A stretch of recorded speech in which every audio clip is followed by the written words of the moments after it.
Good evening, 6:30 PM, July 13th, 2026. I call the Select Board regular meeting to order. If you are able, please stand for the pledge.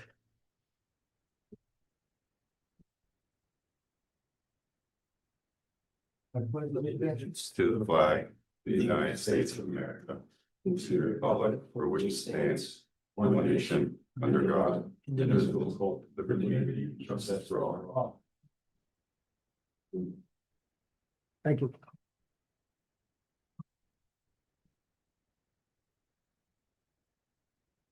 This meeting is being broadcast live on TCTV Cable Station 8 and on the YouTube web platform. A recording will be available on TCTV YouTube channel at the conclusion of this meeting. Is anyone else recording the meeting?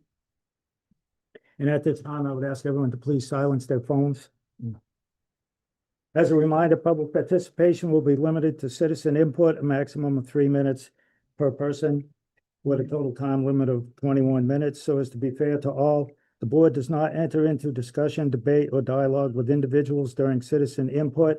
This meeting is covered by the Massachusetts Open Meeting Law and the Select Board Operating Policy.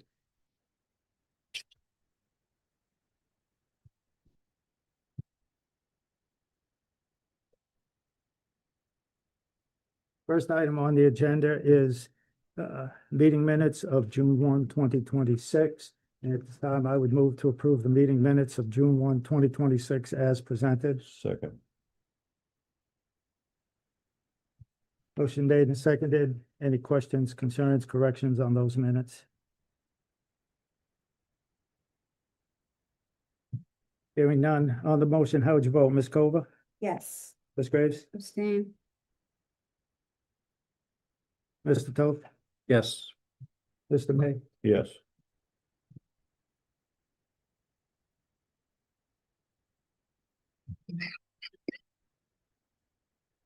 Next item on the agenda, meeting minutes, June 15th, 2026. This time I move to approve the meeting minutes of June 15th, 2026 as presented. Second.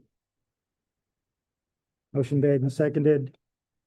Any discussion, corrections, comments on the minutes? Hearing none. On the motion, how would you vote? Ms. Cover? Yes. Ms. Graves? Yes. Mr. Toth? Yes. Mr. May? Yes. Mr. Bennett, yes.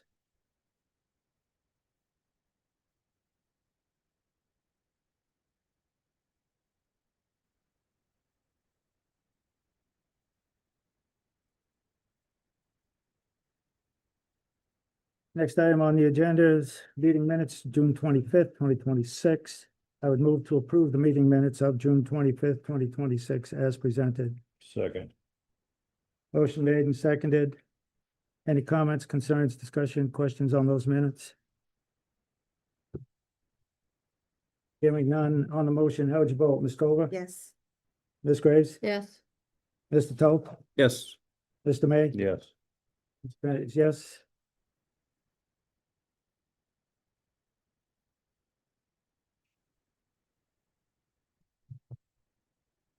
Next item up is executive session meeting minutes.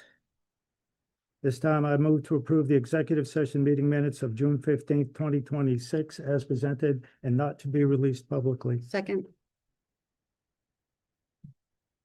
Motion made and seconded.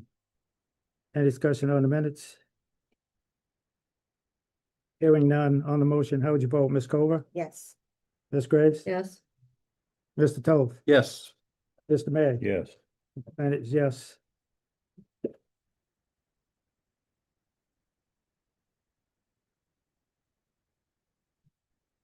The next item on the agenda are two previous sets of executive session minutes. They were initially approved on April 4th, April 6th, 2026, and they were not to be released at that time.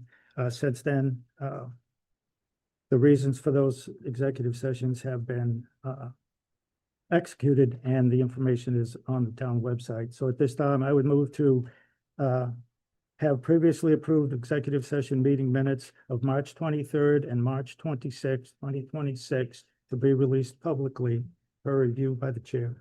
Second. Motion made and second. Any discussion? Hearing none on the motion, how would you vote, Ms. Coover? Abstain. Ms. Graves? Yes. Mr. Toth? Yes. Mr. May? Yes. Mr. Bennett, yes.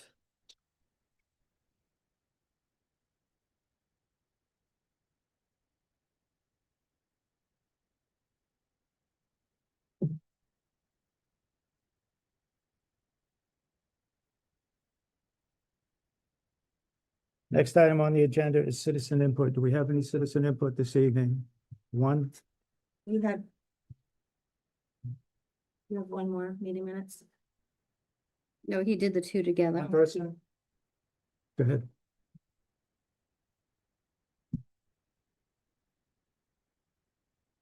Kenneth McClure, Bridge Street, as you know, speaking as a resident. After reviewing the select board operating procedures, I believe there are several opportunities to strengthen transparency, accountability, consistency, and communication with the residents of Templeton. First, under subsection C, number 5, citizen input. The current policy states that answers to questions shall be provided as soon as possible to the inquiring party in the following meeting. While the intent is appropriate, the phrase "as soon as possible" is subjective and leaves no clear explanation for either the board or the public. I recommend establishing a defined response period of no more than 21 calendar days. If a response cannot be provided during that public meeting within that time frame, the select board should provide a written response to the residents by email with those 21 days, and that response should be read into the record at the next regular scheduled meeting. This creates transparency process, provides residents with timely answers, and establishes consistent standard for communication.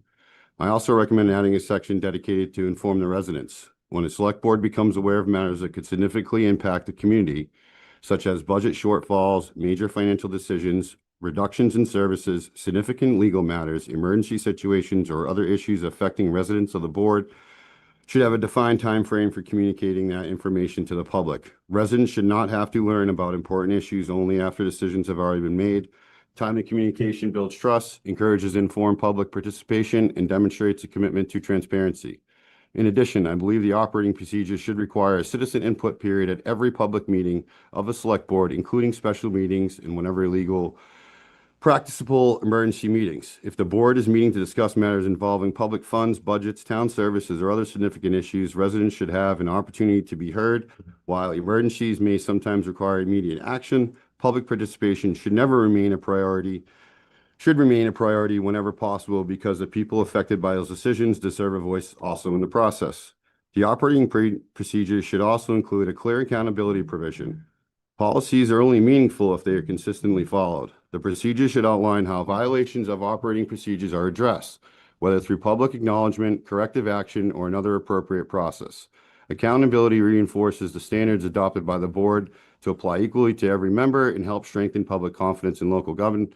No point of a policy if there is no discipline for a violation. Finally, I recommend clarifying the board's preliminary authority. The operating procedures should clearly state whether the select board follows Robert's rules of their order in entirety, a modified version, or another recognizing Parliament authority. If those portions of Robert rules are used, those sections should be specified and identified within the policy or referenced in the appendix available to the public. Without clearly defining the rules that govern these meetings, procedural decisions can become subjective and may be varied depending on who is serving as chair. While the chair should absolutely have the authority to conduct meetings efficiently, the authority should be exercised with a clear establishment and consistent applied framework. Clear parliamentary procedures promote fairness, consistency, and transparency while reducing the perception that procedural rulings may be influenced by personal interpretation. The purpose of these recommendations is not to limit the authority of the select board or its chair, but to strengthen the public confidence in the board's work.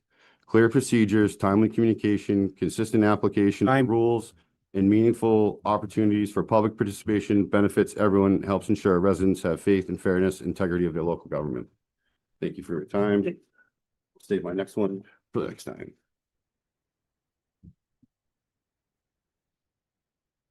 Any other citizen input?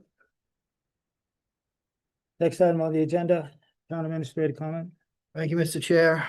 Just briefly, as you know, the North Central Chamber of Commerce reached out to us recently about a networking event, which I sent the board. And as a consequence of that, I have scheduled a meeting with them this Thursday to get to know them and how the town can be of assistance in their mission to promote commerce in the region.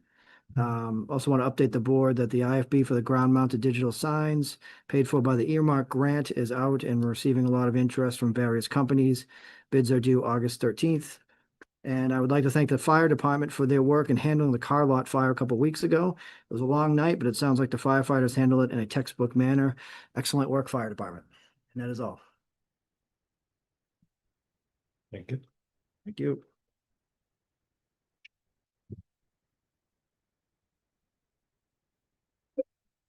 Total employees introduced.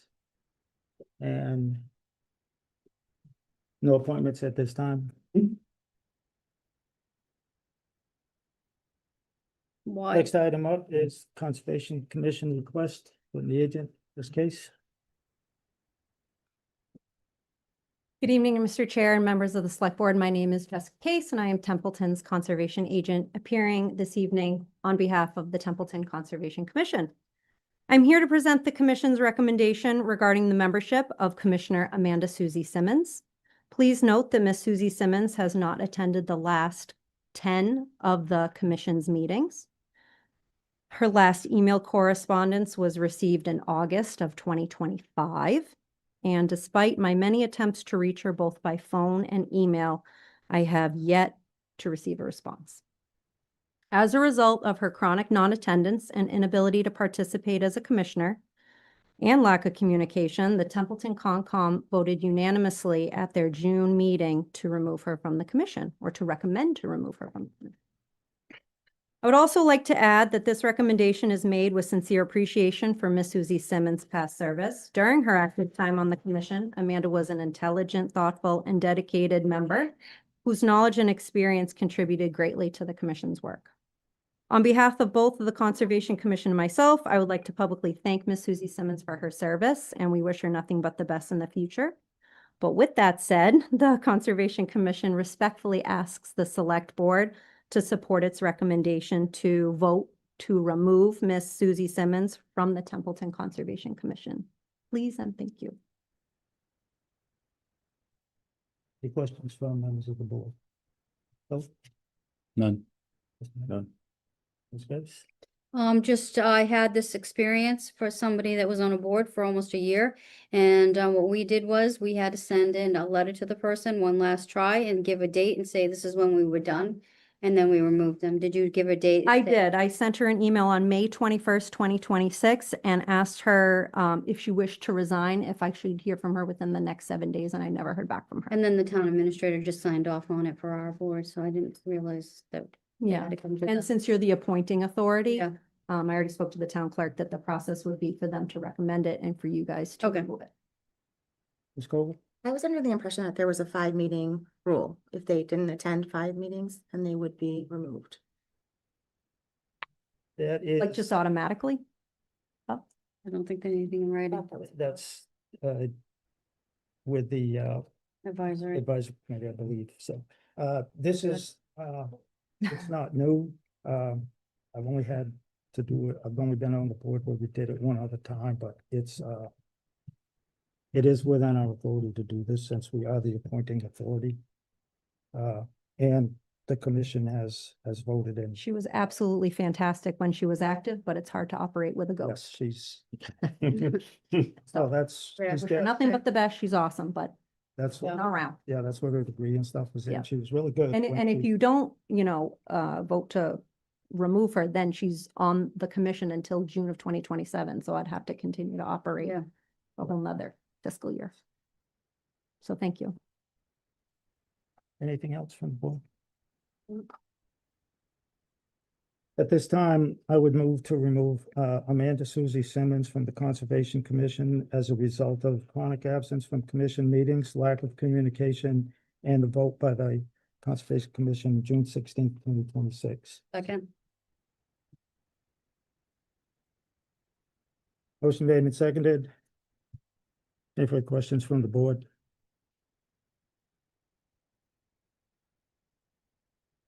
Hearing none on the motion, Ms. Cova, how would you vote? Yes. Ms. Graves? Yes. Mr. Toth? Yes. Mr. May? Yes. Mr. Bennett is yes. Thank you all immensely you. for your time. Thank you, Jessica. Thank you. Thank you. Have a good night. You too.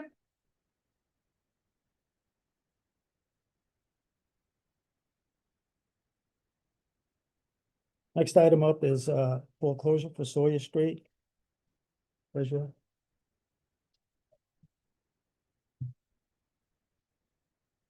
Good evening. Whoa. So I have two more parcels that we'll be getting judgment on probably within the next few weeks. That I'm just looking for a vote on whether or not you would like to sell or keep these parcels.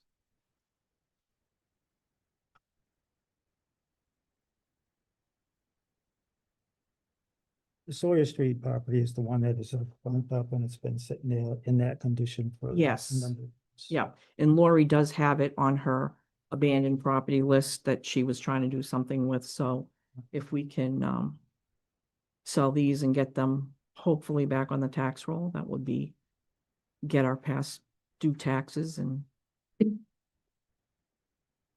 get taxes coming in going further forward.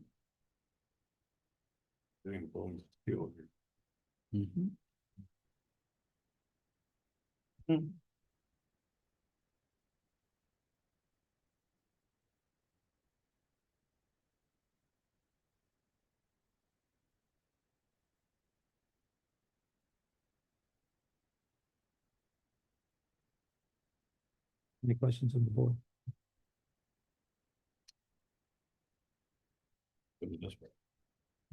Let's go over.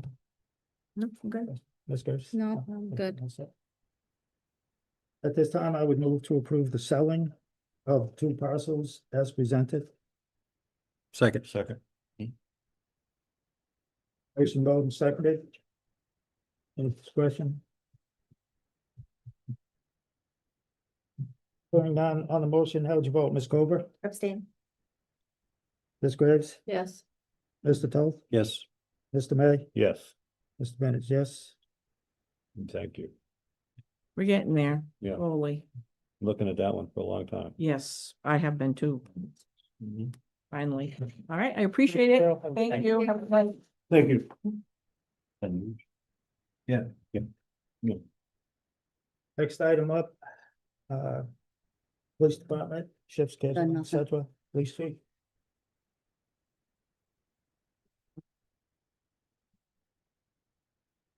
Good evening. Good evening, Chief. Chief. How was everybody? Oh, another fun time in the neighborhood. I know. Okay, so I guess fire away. You requested this, so. Yeah. I have just one basic quick question right off the rip.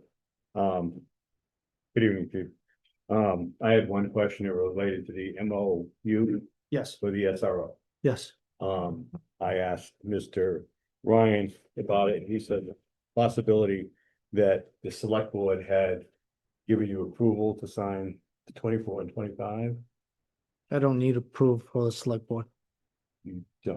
Nope. Okay. This has nothing to do with the select board. Doesn't it involve funding? No, other than the school paying funds. State mandated, Not anymore. the MOU is state mandated. Okay, the MOU, but the SROs. Has nothing to do with the school. The Board of Selectmen have never had any involvement with this agreement. It is between the school and the police department. Actually, it's between the school and the town, which is two separate legal entities. Well, if you Because it's- read it, it says the police department, Well, I understand. what not it the says. town of Templeton. I understand what it says, but just because it's been done that way for 20 years, doesn't mean it's correct. It's Chief, two separate. I would, entities. can I ask a clarifying question? Yes. Chief, are you saying that that's state regulation basically regulates the form of that agreement, which Yes. is, which makes it between the police chief and a superintendent essentially? Yes. Yeah. I think that's what the chief's trying to say. Do you happen to know, I don't mean to put you on the spot. Do you happen to know the statute that's covered under? If not, we can figure it out, but. I don't know if it's actually in the agreement itself. I mean, I can get that for that it falls under. I can get that for the board if you'd like. I know it is clear in your contract and the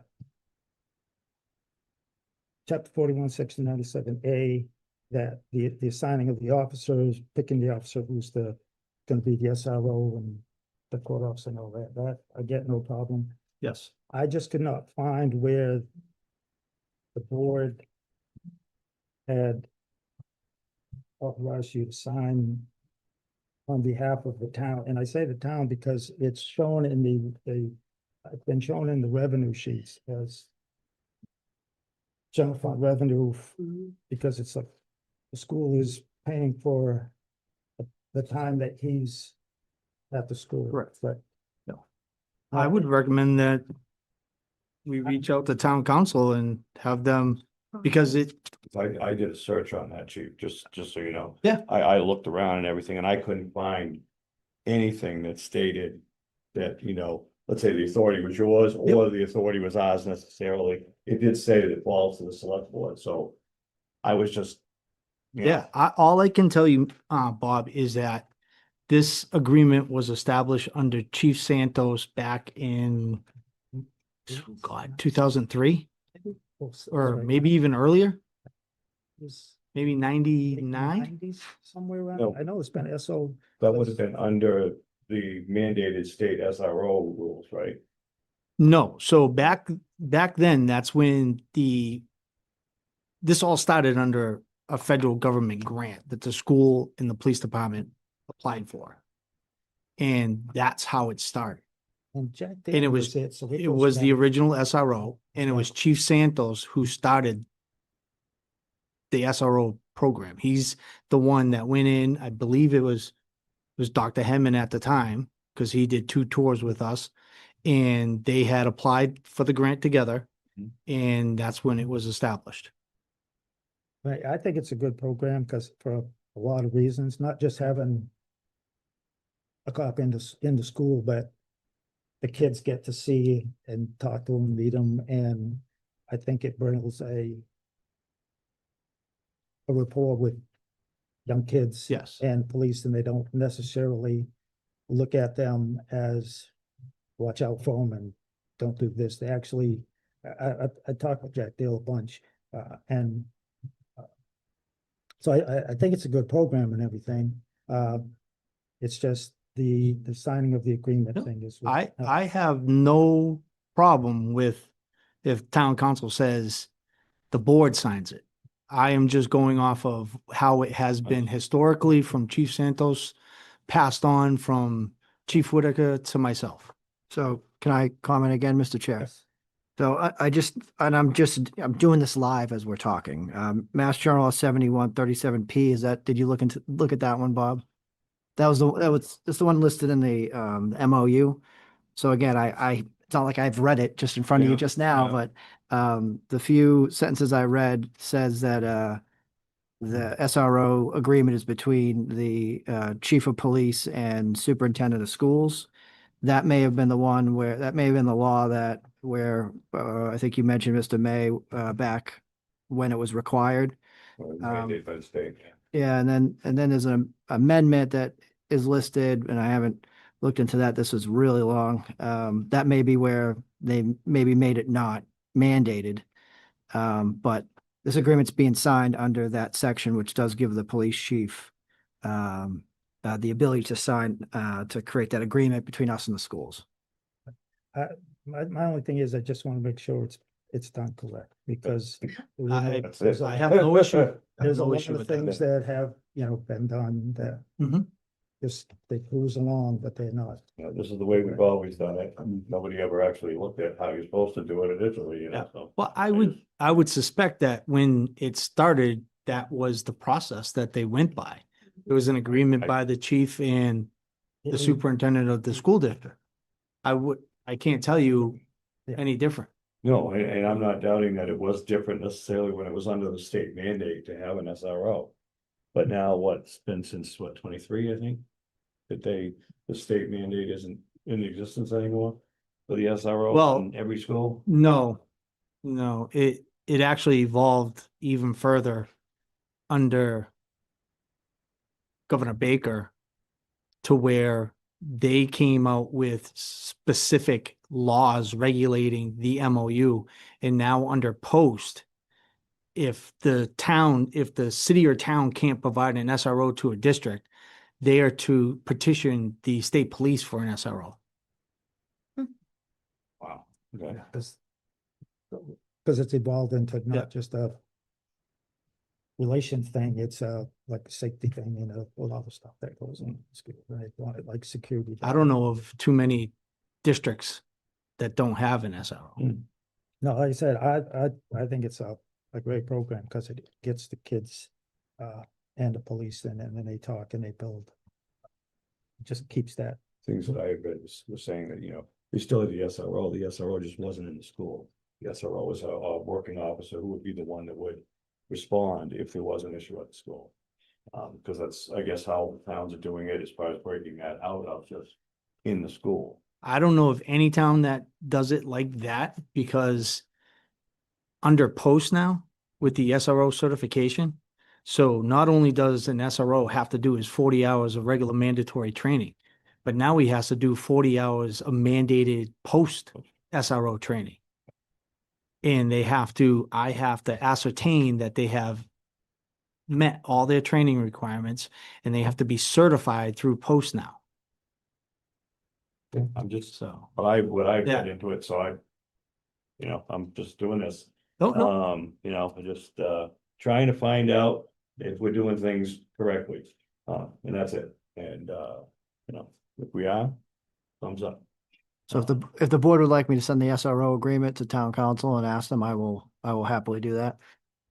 My thing with the SRO is that most of it is talking about between the relationship between the officer and the privacy of the students, or of all the rules and things that you do, like stalking and all those things that come up in the day-to-day lives of, so. I mean, when I read through it, I understood why. I thought, when I looked through it, I understood why the chief would sign it versus the town. I didn't feel like it was a town, it was a relationship between the school and the chief and the SRO. Based on, I mean, all the different things, it's all about students and student life and all the things that can happen. Yes. Yes, courts and things, yes. That's the way I took it as. I didn't take it as an agreement between the town and the school. I thought it was an agreement between the office, the SRO and the chief, between them, on making sure that these things are taken, and there's a lot of privacy laws and Yes. things and listed in here. Yeah. It's very specific. Yeah. It was rewritten when post came Minors. into existence. They issued the new regulations and we have to follow it. It's law. Yeah, it's a lot of minor things for minors in Yeah. here. Yeah, and I just think it would be strange that the town signed something like this as an entity, whereas it's more a relationship between the chief and the SRO with the school. In the school district. That's what it seemed like to me. Wish they would send some money. Mandates. Yeah, What's the vote? No questions on the SRO. Any, yeah. Is that on the- That's the question that I want. Okay, any further questions? Yeah, I just had one. Chief, Yes, Tim. looking through, we have a whole packet of information here that was sent back and forth. I understand, and for years, we've heard you approach the board. And the 6 years I've sat in the chair, you've repeatedly told us, I see a problem, I see a problem, I see a problem. I haven't had you present to us a solution, though. Or what? How do we hire more personnel? And I haven't really seen you present to us a plan on hiring more personnel or request funding for more personnel. So I'm I have requested more funding. I have put it in my budget. I put it in the budget for FY 27. I've put it in budgets previously. As we all spoke here, there is only one way to support more officers, and that's more income. Everybody knows that residential income kills your tax base. A student costs roughly $5,350 to go to school. So one student in a residence, you have no taxes coming in. So unless you have commercial tax base, you can increase it. I've asked repeatedly to have the town support a federal grant. Can't do that. Why can't we do that? Because the town can't make the obligation to keep the officer in existence after year 3. So I have given many ideas on how, but if we don't have money coming in, you can't hire more people. That's a plain and simple fact. So unless we get more commercial tax base, we're not going to get more funds. And unless we raise the tax rate, you're not going to get more funds. I have a question. Yes. I saw that you paid out an extensive amount in overtime last year to the tune of over $200,000. Yes. I didn't see that in your budget, and instead of paying out excessive amounts of overtime, why wouldn't you hire an additional officer with those funds? I have also spoken about that. And we have also said that if we hired more officers, we could reduce the overtime budget by approximately $150,000. I believe Mr. Bennett even made comment to that at my last quarterly meeting. That was talked about and presented between you, the board, and the advisory committee at the budget meeting, March 16th, 2024, where it was discussed.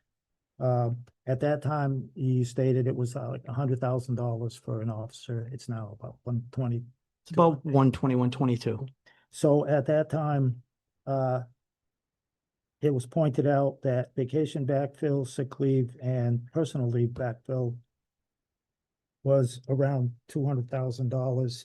And the discussion came about, you said if you had 10 officers at the time, if you had 3 more officers, you could have 3 officers on a shift. Per And shift. if one called out or got whatever, you wouldn't have to call anyone else in. So that is where the You'd go down to reduction minimum. in the minimum overtime, and on all the backfills. Yep. I think it was, then it turned to the fact that, well, you're not gonna eliminate the overtime, the backfill, but you could have a chunk of money, whether it was 150,000 or whatever that figure was, to use towards paying at an officer. So at that time, it was 300 grand to get 3 officers. Now it'd be about 366,000. And if you still you have 200 grand, if you cut it back to 150, you basically need 200,000 to get 3 officers. About Basically, around there. that's it. That's the theory of the practice. And yes, the town has, this goes back a ways, but the town has gotten a grant, had an officer for 3 years at the end of the term. If you don't plan to build money to replace the grant would end and the officer would go away to another town, training and everything paid for by Templeton and the grant. And it was done at least a couple times.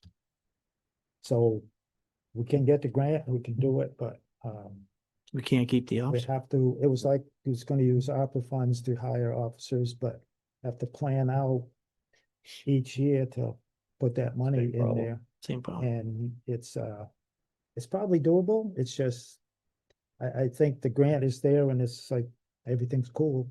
And we'll just talk about something else and not focus on it. And then before you know it, 3 years is up and where's the money? Moops, and the officer leaves. Right. And that's, so. And you invested a lot of money in that officer. So that $200,000 that you paid out in overtime came from grant money, is that what I'm hearing? No, Okay, this is, I watched the 24 budget meeting, that was on a Saturday, and that came up when the chief was presenting his budget. Somebody asked a question about staffing. There was 10 officers at the time. And chief made the point about, 3 more officers would cut down on the vacation, overtime, and personal time, all that back there. But if you look at the budget, I don't care which one you look at, 24, 25, 6, 27. I think the vacation backfill stuff is a high dollar amount. It's six figures. And at that time, you had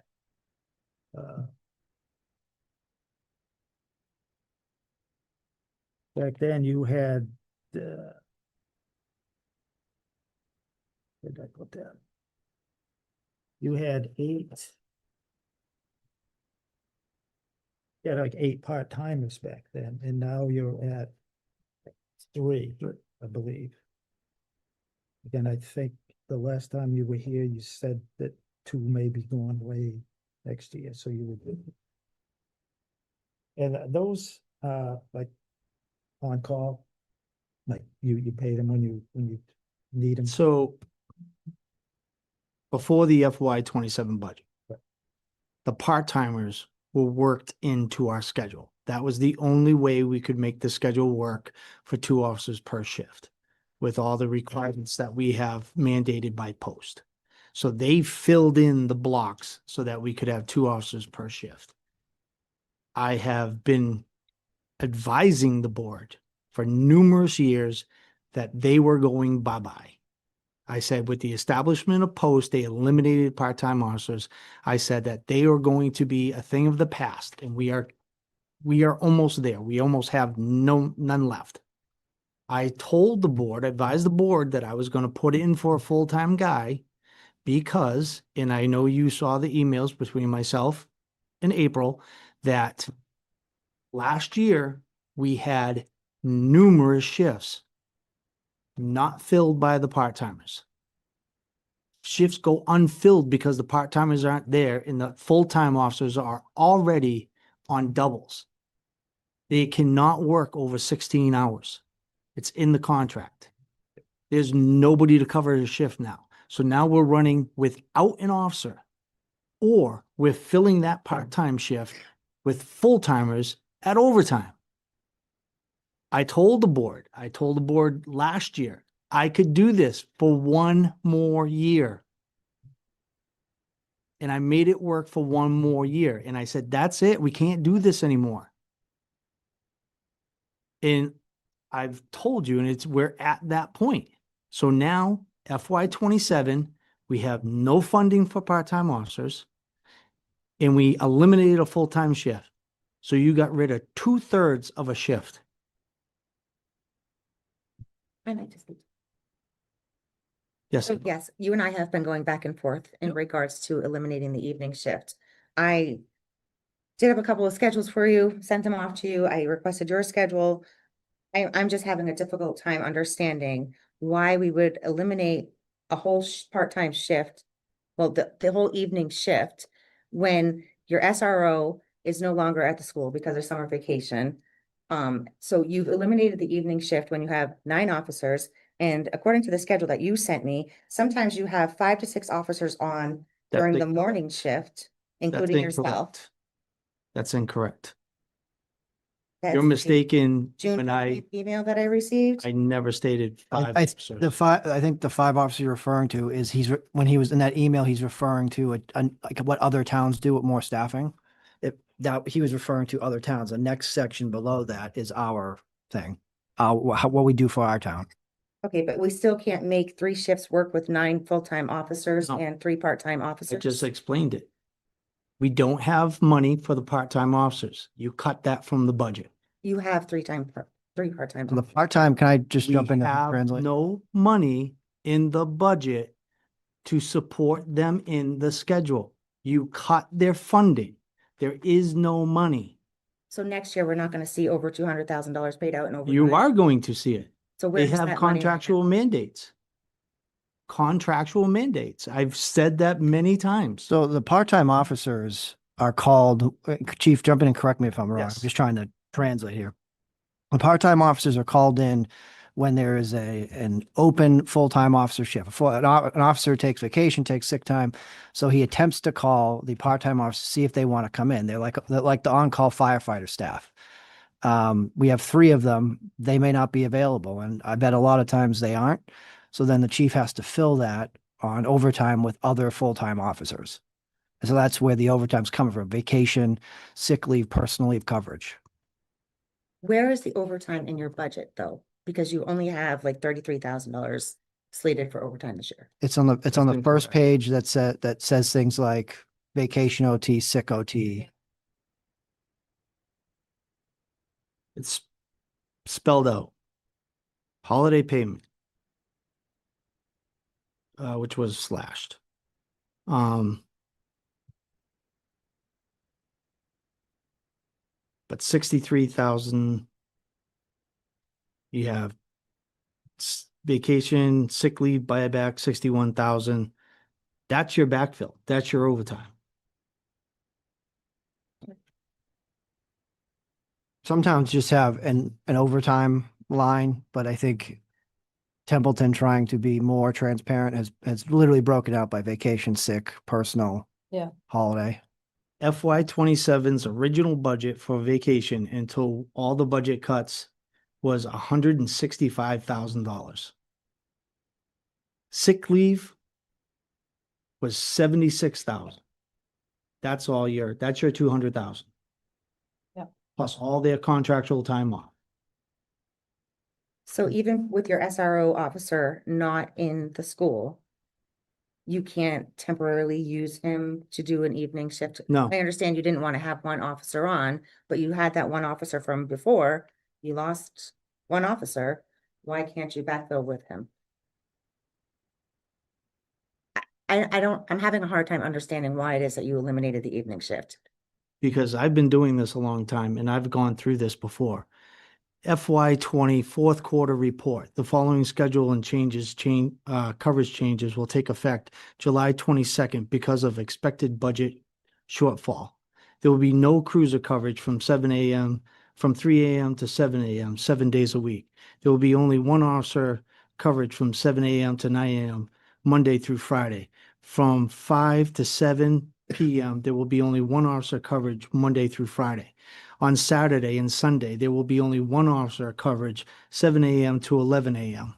The SRO schedule will change from 7 to 3 to 9 to 5, Monday through Friday. A formal request from my office will be presented to the Board of Selectmen to change the closing of local establishments from 2 o'clock to 1 o'clock. That took effect July 22nd, FY 20. After making those changes, I found the detrimental operational functionality of police department was harmed so severely that I made the decision then that I would never make changes like that again. But do you think it's wise for the police department to announce to the public that you're not going to have overnight coverage? I have to.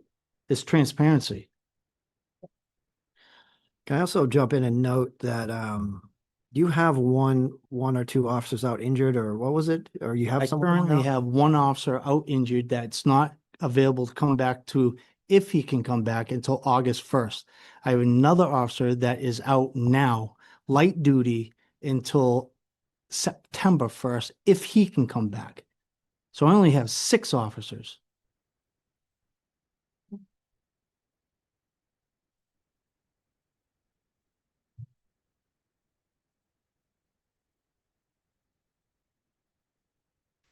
First time I'm hearing about that. If I can ask a question here. Yes, Bob. Now I looked at both of the contracts for the police union and your contract. This is your duties, and the police contract that has their management. What the town retains for management rights. Yes. And if I can find it, I think I got the one that James gave. But the difference between the two, on yours, your duties, there's A through K, A through N. I don't see anything in the duties that says, other than staffing, it doesn't say scheduling. Okay, and I'm just stating that as a point. But under the management rights retained by the town, it says the town retains and reserves for itself all powers, authority, and prerogatives of municipal management to direct the department, including but not limited to the following. And E says the scheduling and enforcement of work hours, including leave and the determination of shifts. So my question to all concerned here is the town the select board, or is the town you in this contract? Because it would seem to me the reference to the town would be the select board. Okay, so can I answer that? I'm open to anybody answering it. So I think the easiest way to start, I mean, it depends what question you're asking, but the town has accepted statute, was it 87, blah, blah, blah. 4197A. So not even close. Thank you, chief. 97A. I wasn't even close. The chief is in charge of scheduling the staff, so not the select board. As far as the union contract goes, they have a right to negotiate wages, hours, and working conditions. But I think most towns run the 3 shifts the way we do, 11 to 7, 7 to 3, 3 to, I don't know, so whatever. Right. And that continues on with my question. Yeah. Is that in our union contract says 3 shifts. 7 to 3, 3 to 11, and 11 to 7. So how are we within the bounds of our contract, or how are they within the bounds of their contract if they're not providing those hours? Those are the shifts. It doesn't mean someone has to work it. The chief would be in charge of staffing someone on the shift. The officers work 40 hours a week. Then how is this? Or not, actually, they work 4 and 2. So this section E in the contract Mhm. is violating state law? Oh, why, what's it say? Because it says the town being responsible strictly, it says. No, excuse me, I don't want to read this correctly again. The scheduling and enforcement of working hours, including leave and the determination of shifts. Mhm. So that's very specific Okay. in here, and that's what it says, management rights are retained by the town.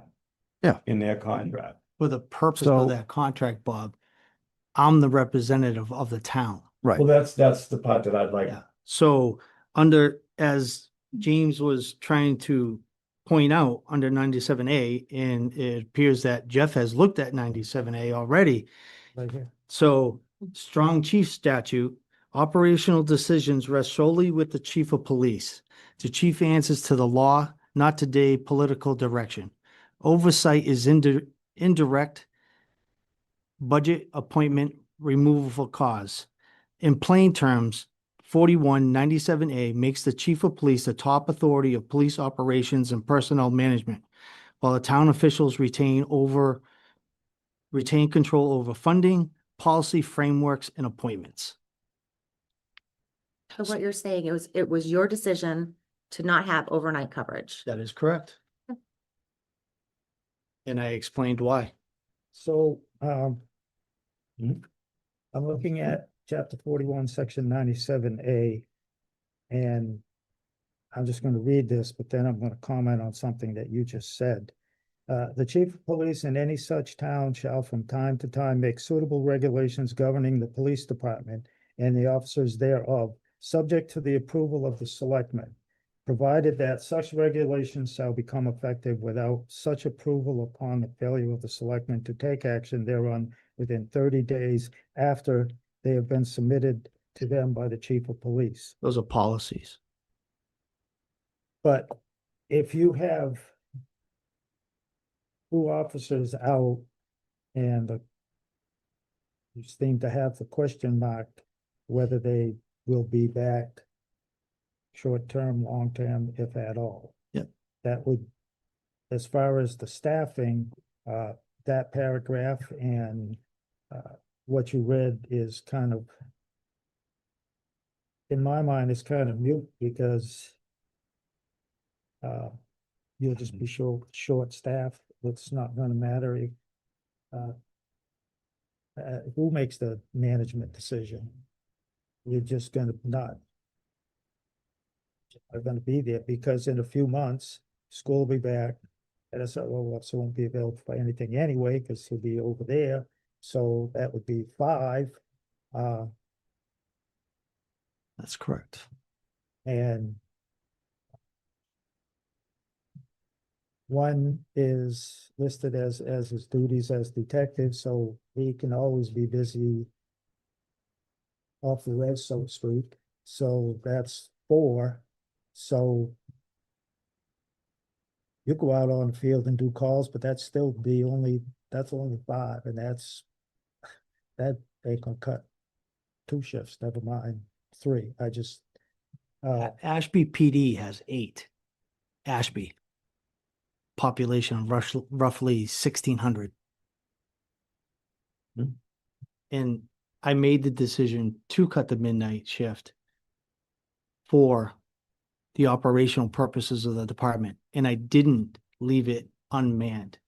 I made the proper connections with the state police and informed them and had numerous conversations and emails with them for coverage for the town. So the decision was not made lightly. and they're not exactly, think a deck sergeant and 3 troopers out of the Athol barracks. I mean, they're not exactly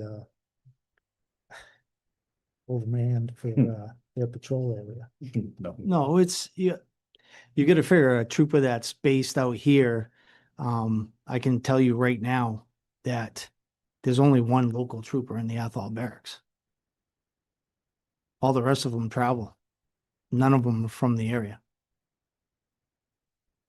So, Yeah, they're just, I mean, they have people, like I said, desk sergeant 3 signed, but they're all over the place. so I had numerous conversations with Lieutenant Tucker, the barracks commander. I've had numerous communication with the major in Holden about this incident. As I stated, I've been through this before. In 2019, you Yeah, mentioned that override before. I mentioned in quarterly report.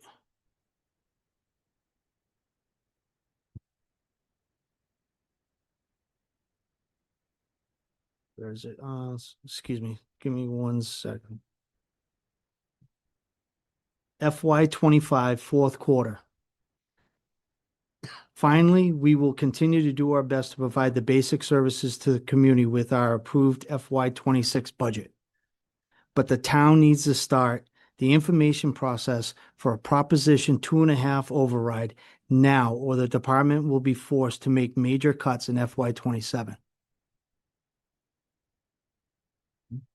I'm saying. You didn't get an override. Unfortunately, and we all know this, and none of us want our taxes to go up. None of us do. But that is, I mean, and that's, But if there's no funds coming in, you can't provide a service. It takes 3 officers to man a shift, 2 officers on duty at a time. I had stated before, I could make it work for 13. We've shown you the numbers. was the backpack, that was the number you put out in at the 24 meeting. Yeah. It is a proven fact. We are the lowest staffed police department in the entire Worcester County. So I'm sorry, but I'm doing the best I can. And I have to look out, and I've said this, and I said it in emails, and I've said it in meetings. I have tried to provide the best service possible, but I have to think of both sides. I have to think of the community. I have to think of the officers. The officers' morale right now is terrible. I can tell you that there's 2 officers right now. One is definitely, and I know the other one is also looking for employment. alternate employment because what might happen. Mhm. If they get hired, they're gonna be gone. And we're not gonna get anybody. Templeton is taboo when it comes to this because of the budget, because of the finances. We're not gonna get it. We weren't getting any, nobody is getting any officers right now anyhow. Proven fact, last 2 years ago, there were 690 something recruits in Massachusetts academies. Last year, there was 352. Less than half. People do not want to be cops right now because we were vilified so bad after George Floyd and after the media. And then after COVID, wages skyrocketed in all other professions. You can go work at Walmart for $22 an hour. Yeah. And we're starting a patrolman at 29. The individual that runs into the darkness while other people are running away. When we posted, and I know some of you saw it, when we posted and the community saw how much we were paying, they're like, I'm not doing that job for that much money. Just like our on-call fireman. No, Nobody's coming in. nobody's coming in. And when there was a comment just made, and it really hurts at times because people don't know the whole story. They were making comments of officers working overtime. This has nothing to your comment, okay? But we in the old guard, okay, myself included at the time, I'm not in this now, we worked. That's who we were. So if we were making $100,000 a year, that's because we were working 80 hours a week or more. We're not getting paid that for 40 hours. Okay, and a lot of the public doesn't understand that. Okay, but this new generation, they don't care about the money. They want time off. Okay, so they might work an overtime shift, but then they take 3 of their own shifts off because they're more concerned with time off than they are money. Okay. So I have the old guard that they're the ones working. They're working all the time. There were comments about working on 4th of July. I'm sorry they were working on the 4th of July, but who else was going to work? We had 2 guys out injured. It had to be filled. I mean, Why didn't you let us know that you had 2 officers out? I did. James was informed. Well, I didn't know that, and that's why I was sending those emails, because I was looking at the fact that you had 9 officers. I didn't know. The town administrator was informed that there were officers out injured. He does have 9 officers on the books, but Yeah, there is 9 officers on the books, but recently there was one that's going out for a while and another one was out. Normally, am I supposed to report that to the board? I mean, normally that's some day-to-day stuff is the Email board. going back and forth between the chief and I, and me questioning why he's not staffing a shift when I'm seeing that he has the staff. You'd think that you'd step up and be like, hey, there's 2 out, you know what I mean? Yeah, I didn't ring a bell till now. And the only reason why it rang a bell with me now is because I saw one of the officers in my office earlier today. so, and to the point about funding, but when you see towns like Rutland, Athol, other towns that they have a strong commercial base. Yes. But if you look at what their residential real estate income taxes percentage wise, they're still high. The city of Gardner still gets 88. I was amazed when I saw the number. It's like 87-88% of And the revenue was residential. Yeah. And even Jeff, everybody, we all know this. Over 56% of all cities and towns in the Commonwealth are in financial straits right now. Mhm. Gardner has a deficit. Athol has a deficit. We have a deficit. It's- And unfortunately, the only way to get out of it is to do an override. That's it. How did and- you make out with that grant today? Hmm? How did you make out with that grant? I submitted it. So it's That wasn't it for is the this, though, to funding be thing, clear. And I don't know. That was if, for building maintenance, the board has talked about a second. public app. safety building maintenance. Don't know if reality strikes, if that changes, people's minds. But clearly, something's gonna have to give, one way or the other. I don't have much hope for help from the state, looking at the final budget. We did. Our state aid didn't go up enough to. That maybe cover half the cost of. The union, 60 grand around that, so. the union officials did send two people down to meet with a staff member from Peter Durant's office. And pretty much they were informed there is no money. Yep. You might be able to get a $50,000 grant. That's what's $50,000 gonna do. Yeah, Right. I was here with them today. Yeah. So we talked about that today. And they went down with my blessing to express all our concerns. Because they're the ones, that are affected by this. And If it's just not, Yeah, they did a good job, but the will at the State House right now. there's no money. they need a new, somebody in November at the top. Changed. Well, I don't wanna, I'm thinking as a politician. So, Come on now. I do wanna answer are there any other questions? I'm trying to be as open, transparent as I can. So if No, you I have appreciate you coming in. I honestly any other didn't know questions.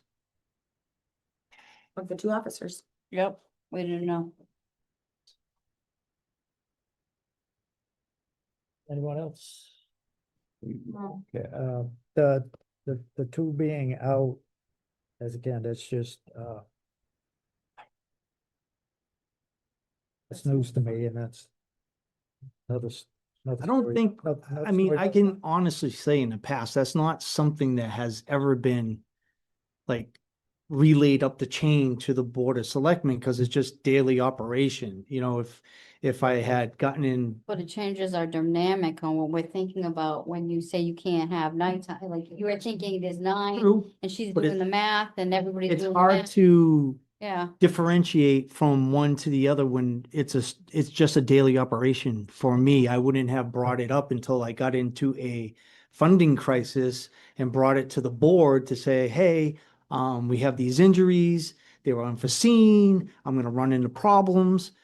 We are looking into that is on our agenda too, a policy in regards to I did incidents. see that, and I made comments. Because I and do want to be made aware of situations so that we can act as a board. So, Put yourself in our shoes at times, Yeah. chief. No. We get the text messages, the phone calls, you bump into Yeah. people at Cumberland Farms, the post office, wherever. I understand. And we get those kind of questions and you're sitting there almost with the deer in the headlights and it's the first time you're hearing about it. I reviewed it, I And read the it's like- whole thing, and I responded to James almost, I believe, the next day with, Yeah. I didn't have too many concerns about it, just a few. Yeah. Oh, I understand, but But- it's just like when I was on active duty or when I've worked in other businesses, the first rule was keep your boss informed.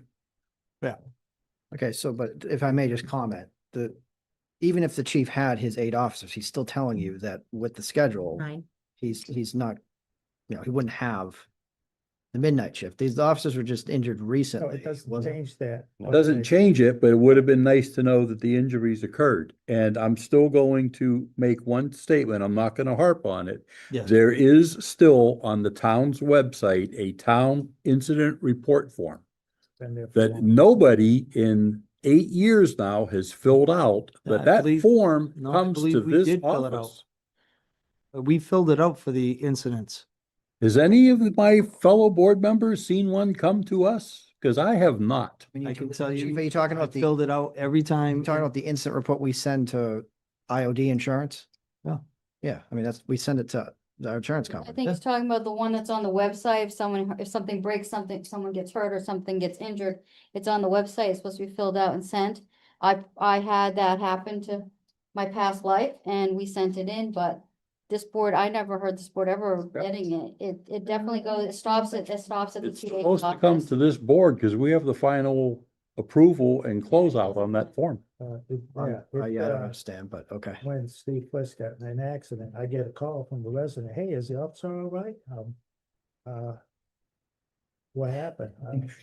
Yeah. I'll find out Well, and get back to you. Also, Jeff, and I was there and I got everything and I notified James as soon as I cleared the scene. That's one thing. I can't control social media. So when somebody's driving Understood. by a scene and they Yeah, take their we know phone that. out and they send I a get that a picture, lot, yeah. I notified, and that's the only thing, like We were never gonna beat that one. yeah, No. I can't beat social media. Yeah, nobody can. No, Because as Someone's soon as I relative drove cleared by that that. scene, I responded to the scene. As soon as I made sure the officer was all set, as soon as I made sure everything was taken care of, I notified. I called dispatch to see if he was. Yeah. See if he was all right, cause I don't care about the car. Well, I do, but not really. I just care about the guy that, the person was in. Right. But sometimes there's, it hasn't been right then that day, but a couple days later, it's like the fire up at the junkyard. Yeah. I drove home that night. Like 2 days later, somebody says, hey, what about that? What are you talking about? Yeah, I Right. didn't know either, because I didn't, but I. I don't read the paper much anymore anyway, cause I ain't Yeah. much in it, but it's, So. so this was, a couple days later. Yeah. Like, you gotta go hunting to find it. Right. It's, cause it is when a resident calls and asks you about something, yeah, I'll have to check on that and I'll get back to you, cause I don't have a clue. Right. And it's not a good, I understand. have to wing it. I tell my officers the same thing. So it's like, I want to know about it before I hear about it. Before you get a call. Yeah. Bob, did you have something? Yeah, I had one question, is my last question is a little bit, it's, let's see. As you know, our budget is still kind of up in the air. I'm very well aware. My question is, how badly would any, I mean, and it sounds stupid to even say, but how badly would any future cuts to your department, You can't. Just try them. It'd be absolutely devastating. So Yeah. if it comes down to it, if we lose 2 more guys, the SRO's gone, the detective's gone. Cause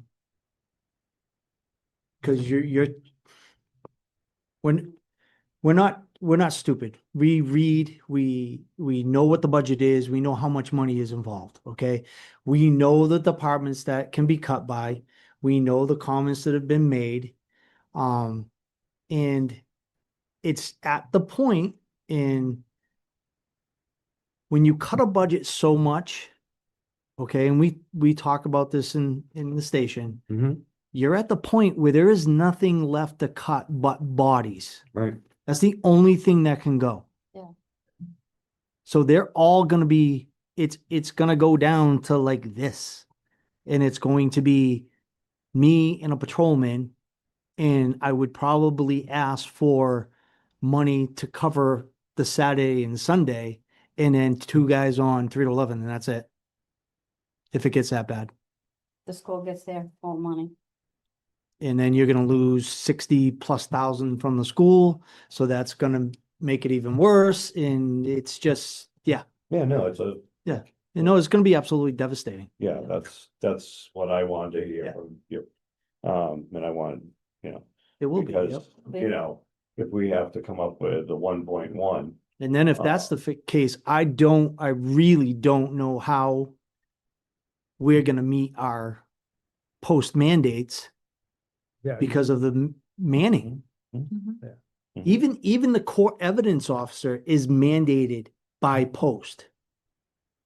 So, okay, we don't have the SRO anymore, so we don't have to worry about that one, but we have to worry about the court evidence officer, because that's mandated by post, and we have to meet all those requirements. And I gotta tell you, I did that job. And this was, when I did it, that was back in, early 2000. Mhm. the mandates now, the request for information, body camera footage, it's ridiculous. Sexual assaults. When the school is in, our sexual assault investigator is like, Yeah, it's busy, Yeah, and so let's hope we don't have to go there. I hope It's quite the cascading and compounding problem. it is. Yeah, and it's gonna be not just your department, it would be, It'll be everybody. yeah. Yep. but it's. Yeah. Well, So I do you? Thank you. You're welcome to. Kenny, I'm good. no, you're good. I'm on Jim? good, but- Just one I other, just want to make sure I answer. one other question unrelated to this. Yeah. Did we ever get the push bar for 27? I don't know. I would have to look. I mean, it hasn't been one of my. No, I primary- understand. It's in rotation. It's just one of those things that's hanging out there Kind somewhere. of worried about other things here, so. Wanted emails from my broke over. So Tim, I will look at the car and send an. I know, it's tomorrow. low hanging fruit right now, Okay. but. I will. And Bob had sent me an email. I didn't see it because of the holiday weekend. As soon as I saw it, or got back, I responded to his email. I do try to respond to emails. I know April had a concern. I reached out as soon as I could and gave her all the information. It's just when boards change, expectations change. Yeah. And it just takes a little while to get back on, To know your footing, know the yeah, footing. of the- to do everything. And what I So, want you to understand is like, when we're asking you questions, it's not because I'm trying to nitpick or this or that, like, I'm trying to understand. I think I True. conveyed that in my emails. yep, and I appreciate that. And you also got to understand that, like, I've been doing this for 12 years and I have to explain it over and over and over. And sometimes it's kind of like, I got to explain this Another one, again. I get it. So I'm sorry and I apologize for that. And I hope we can go forward and get through this. We just need to work together as a team. And I'm gonna be quite honest with you, your union reps putting out those Facebook posts and directing everybody to us, like, you've seen the position that we're put in, and those are tough to swallow. I'm not gonna lie. No, I get it. It's hard. It is. But the guys are also people and their jobs I were get it. in, on the Definitely. line. So the thing when it's And they people's want people jobs. to know. I get it. Yeah. So, Yeah. So. So. everybody So- else Good. set? are we good? Yeah, All right. good. Thank you, Chief. Thank you, Chief. Thank you, Chief. Appreciate it. You too. Don't be the consistent pain in the back pocket that I always am. Hey, maybe some billionaire could leave us, the town of Temple, some money. That would be nice, wouldn't That it? would be nice, but. Somebody could get us a hit. Most likely they'll give us a bill instead, yeah.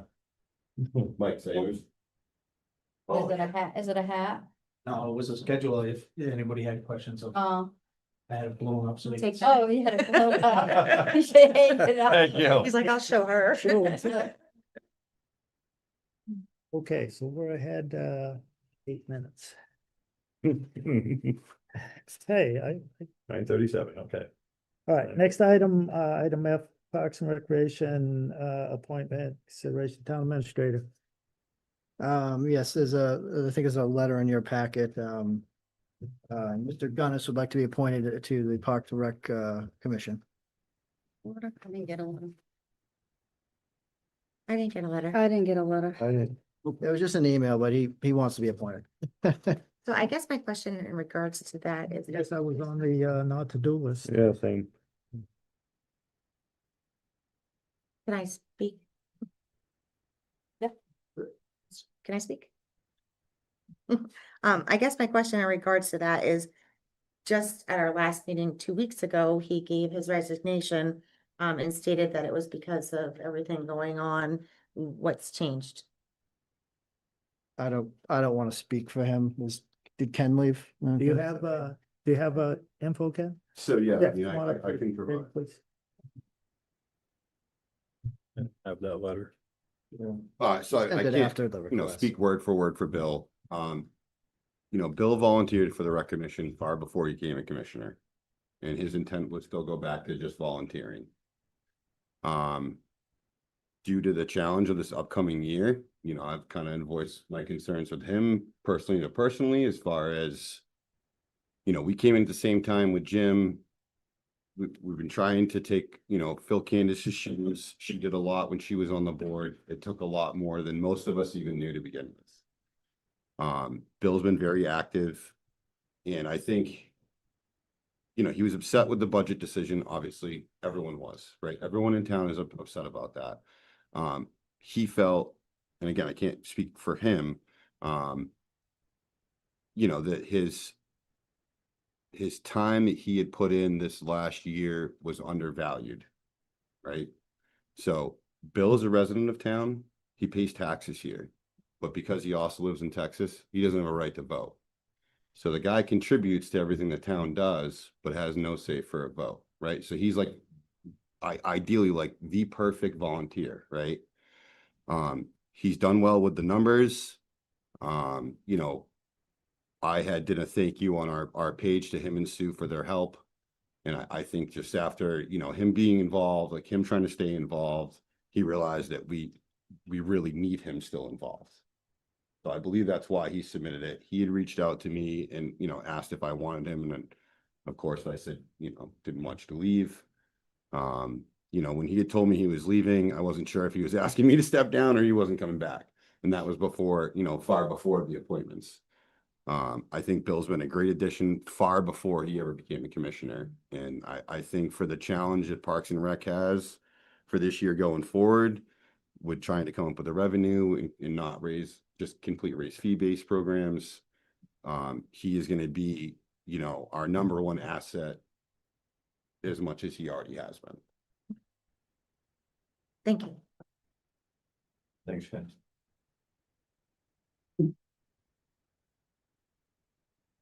I get it. He was upset with the budget and just said, the heck with it, I'm not gonna work with this. And then, like, a lot of people had second thoughts, and if he wants to come back, I got no qualms about it. There's supposed to be X amount of members on it, and we would just have to, have to go through the process of advertising, look for a volunteer, try to find one, that has the time to put in. So. And, no other questions from the board? At this time, I would move to appoint Bill Gunnis to the Parks and Recreation Commission for a, term of 1 year ending June 30th, 2027. Second. Motion made and seconded. Any discussion? Hearing none on the motion, how would you vote? Ms. Culver? Yes. Ms. Graves? I'm gonna abstain because he's my friend. Mr. Toth? Yes. Mr. May? Yes. Mr. Bennett, yes. 4 yes and 1 abs.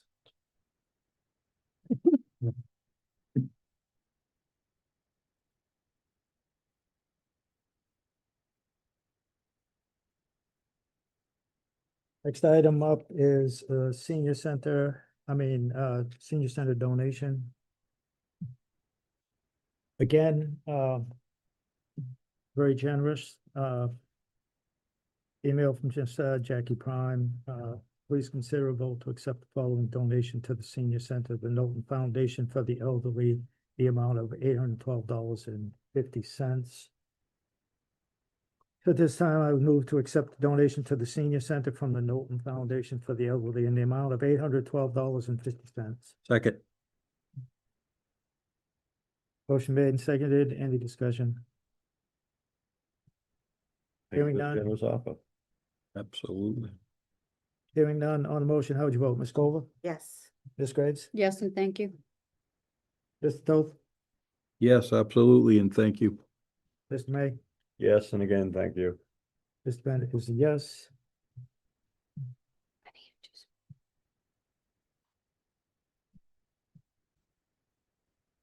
And again, thank you to the Knowlton Foundation for another generous donation. Every one of these that comes in is very much appreciated, regardless of the amount.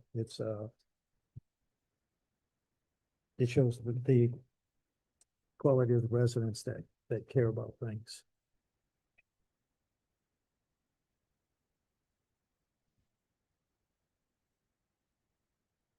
Next item is the snow and ice, wrap money. Town administrator. Thank you. In your pack is a DLS bulletin. We are expected to receive about 200,000 from Chapter 90 RAP. It's a winter recovery assistance program for snow and ice, which is expected to be distributed this month. There's also an additional 20 million available through the hardship application process. If we let these funds go to the general fund, then it has to be certified with next year's free cash before it can be appropriated. But a special revenue fund, but if we put it into a special revenue fund, it can be appropriated at the next town meeting for any legal purpose. So it'd be my recommendation to the select board to put it in a special revenue fund, and so that requires a vote from the board.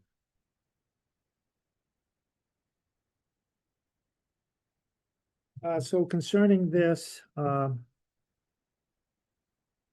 remember seeing there was a notification sent out through the DLS about this, and towns were listed in the amount of money. So I emailed town accountant Amber Dupel asking about our options and where we can stick it and the time frame. And again, she pointed out the two options that we have to reserve the money in a special revenue fund, or let it close to the general fund and it become part of certified free cash, which we won't have access to until next fall, whenever free cash is certified. She recommended that we choose the first option and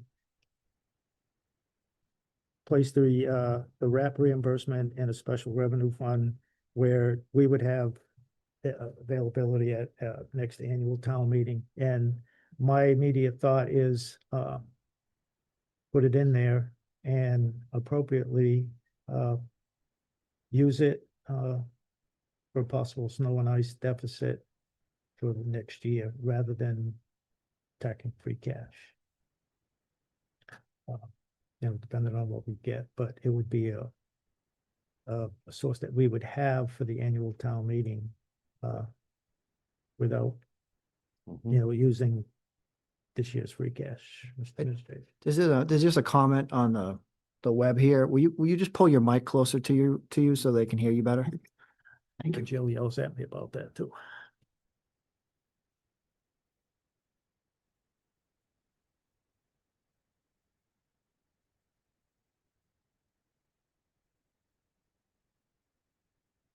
Any other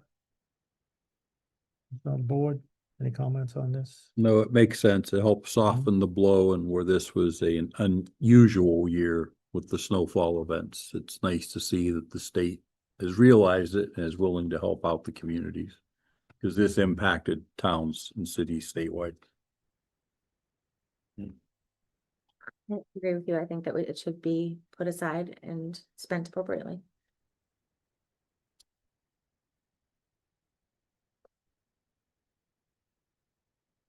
Hearing no other comments, I would move to place the Winter Recovery Assistance Program reimbursement into a special revenue fund for a later appropriation. To be possible funding for the fiscal 27 snow and ice deficit rather than free cash. I'll Second. that. Motion made and seconded. Any discussion? It's nice to hear that some of our comments back to the state were heard. Yeah, I wish they'd, wish they weren't so selective. Wish they heard all of them. Yes, I do wish they heard all of them. Not all. Okay, motion made and seconded. Any further discussion? Hearing none. On the motion, how would you vote? Ms. Cover? Yes. Ms. Graves? Yes. Mr. Toth? Yes. Mr. May? Yes. Mr. Bennett is yes.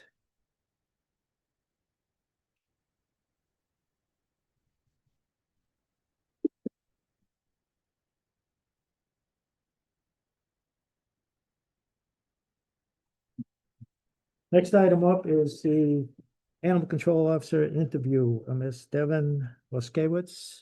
Waskiewicz. It's so long. Did I butcher that bad? No, not at all. I think that's been the best one out of a lot of them. I'm going to recuse myself. Can you just let me know when you're done? We will come get you when we're done, Thank you. or not. She's gonna still.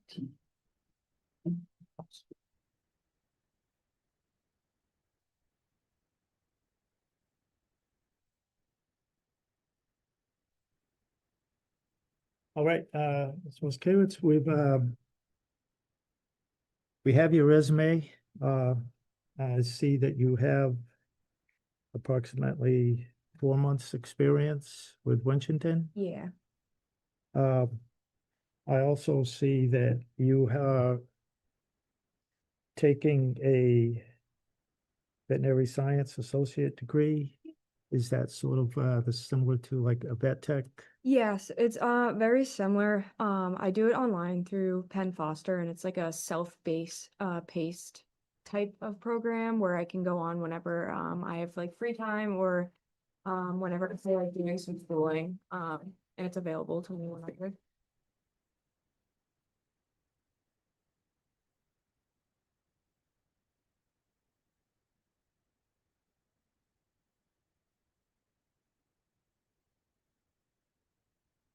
All right, questions from the board, Mr. Doe? None at this time. Mr. May?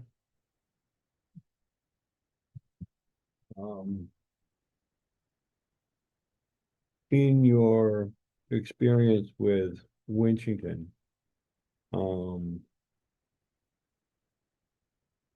were you operating as an individual? Yes, Or you were? Yep. Yep. So I believe I did training for about, I want to say a week's worth of training. I want to say at least like 4 or 5 hours a day. And I was like shadowing. We did some barn inspections. If they got a call, I would go with them. They just showed me like everything with the truck.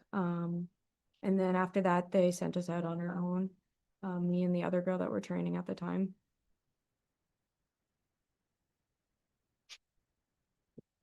Have you had many interactions with, let's say, aggressive animals or, let's say, rabid animals? So at the time working for Winchendon, I didn't have any interactions with those types of animals, but they did inform us exactly what to do in those types of situations. Could you describe? Yeah. So basically with rabid animals, it's hard because you want to really stay away from them. So like in the truck we have like the catch poles and the leads and everything. I preferably would probably use a catch pole because it keeps you far away. And you want to get them contained in like some sort of cage. And then basically like take them to a secluded area. They would tell us to take them up to like the Winchendon water plant, I think it was, and unfortunately like an officer will have to euthanize it. Yeah, so that's like basically the situation with that. There's not much you can do with rabid animals other than euthanize. So Had you run into any situations where you were called for an animal issue that, let's say, expanded into, let's say, troubled owners, troubled, animals, the like, and how would you handle something like that? I think I would get there and assess the situation. I definitely think that per se, if a person was in a stressful situation or they just seemed overwhelmed, I definitely think I would make sure the priority is to calm them down to get the full situation. And then I think from there I would go on to, okay, how is the animal's welfare? What is the issue with the animal? And then go from there.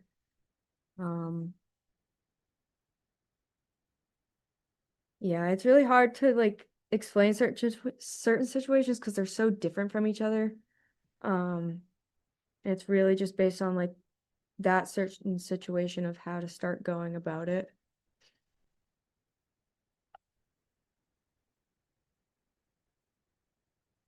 Thank you.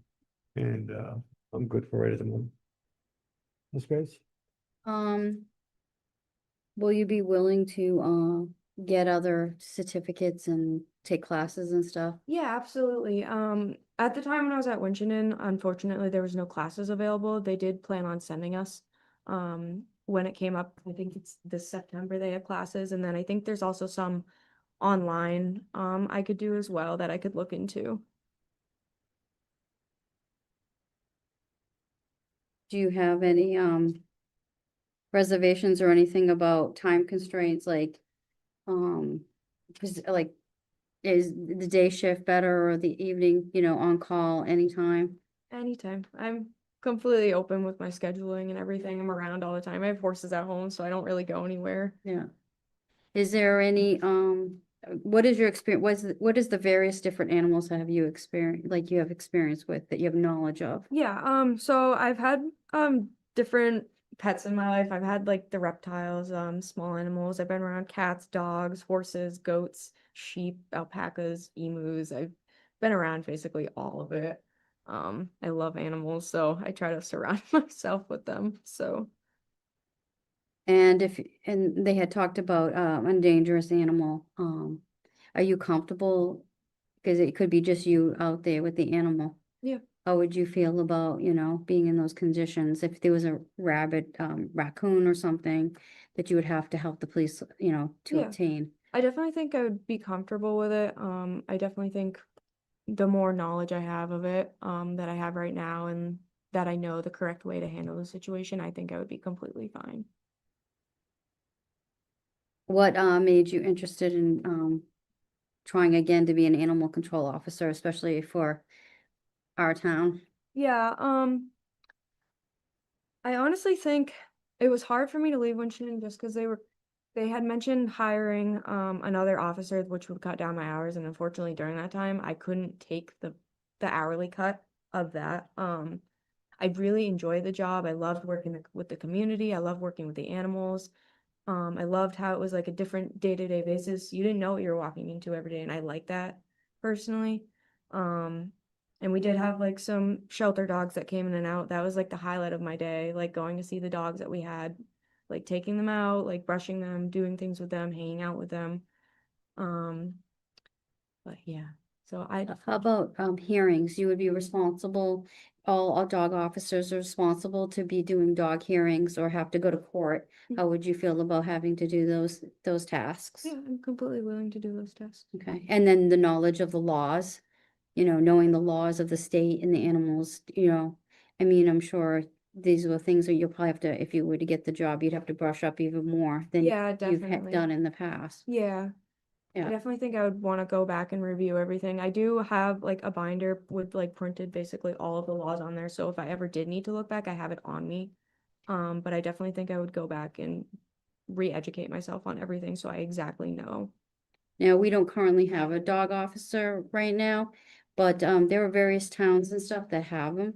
How do you feel like approaching them, like the profession, people in the profession to ask for help, or, even though we're not in a regional with Yeah. them or something, to ask, questions? Do you feel comfortable that you would be able to reach out to other expertise people to get advice, like Leominster, Fitchburg, Gardner, Yeah, or absolutely. surrounding areas? Yeah, I actually had to reach out to Gardner a few times just with a couple like quicker questions regarding a dog bite that happened in Gardner, and I'm completely fine with asking questions. I feel like in this job it's better to ask questions and ask if you need help than just go with a situation and have something go wrong or not do it correctly.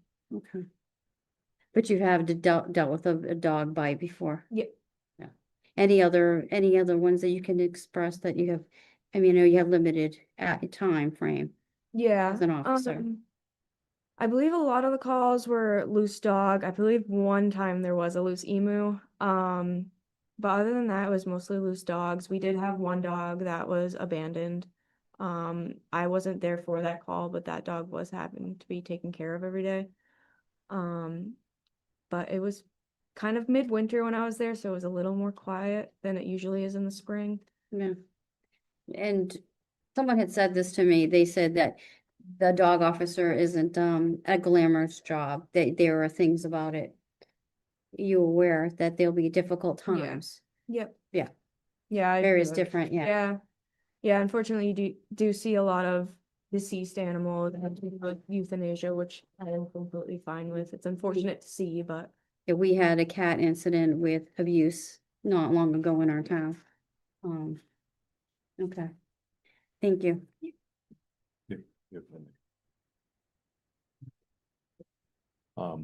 The last question that I would have for you is, how do you feel about, or how do you feel your proficiency is with filling out forms, in an appropriate manner, in a professional manner, to transfer information, with the police department, with the town, the owners. and stuff like that? I filled out tons of forms. I actually honestly love doing it because I can retain more information from doing so, and I like to have the information get out to everybody as soon as possible, so then everybody has knowledge of it. I feel like that's very important.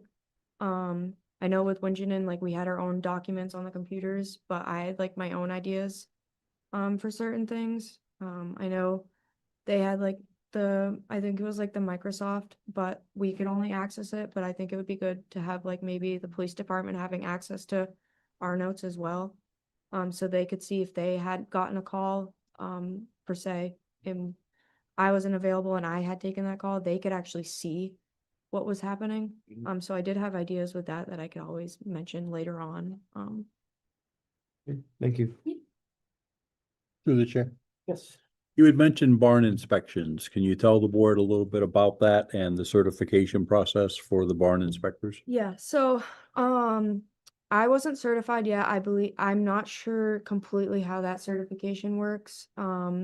I do know like when you are going to the barn, when you go into it, you have to see like, are the animals in a clean environment? Do they look healthy? Do they look skinny? With horses, you really want to look at their ribs, if you can see the ribs. Just basically like food, water, if they have a clean environment.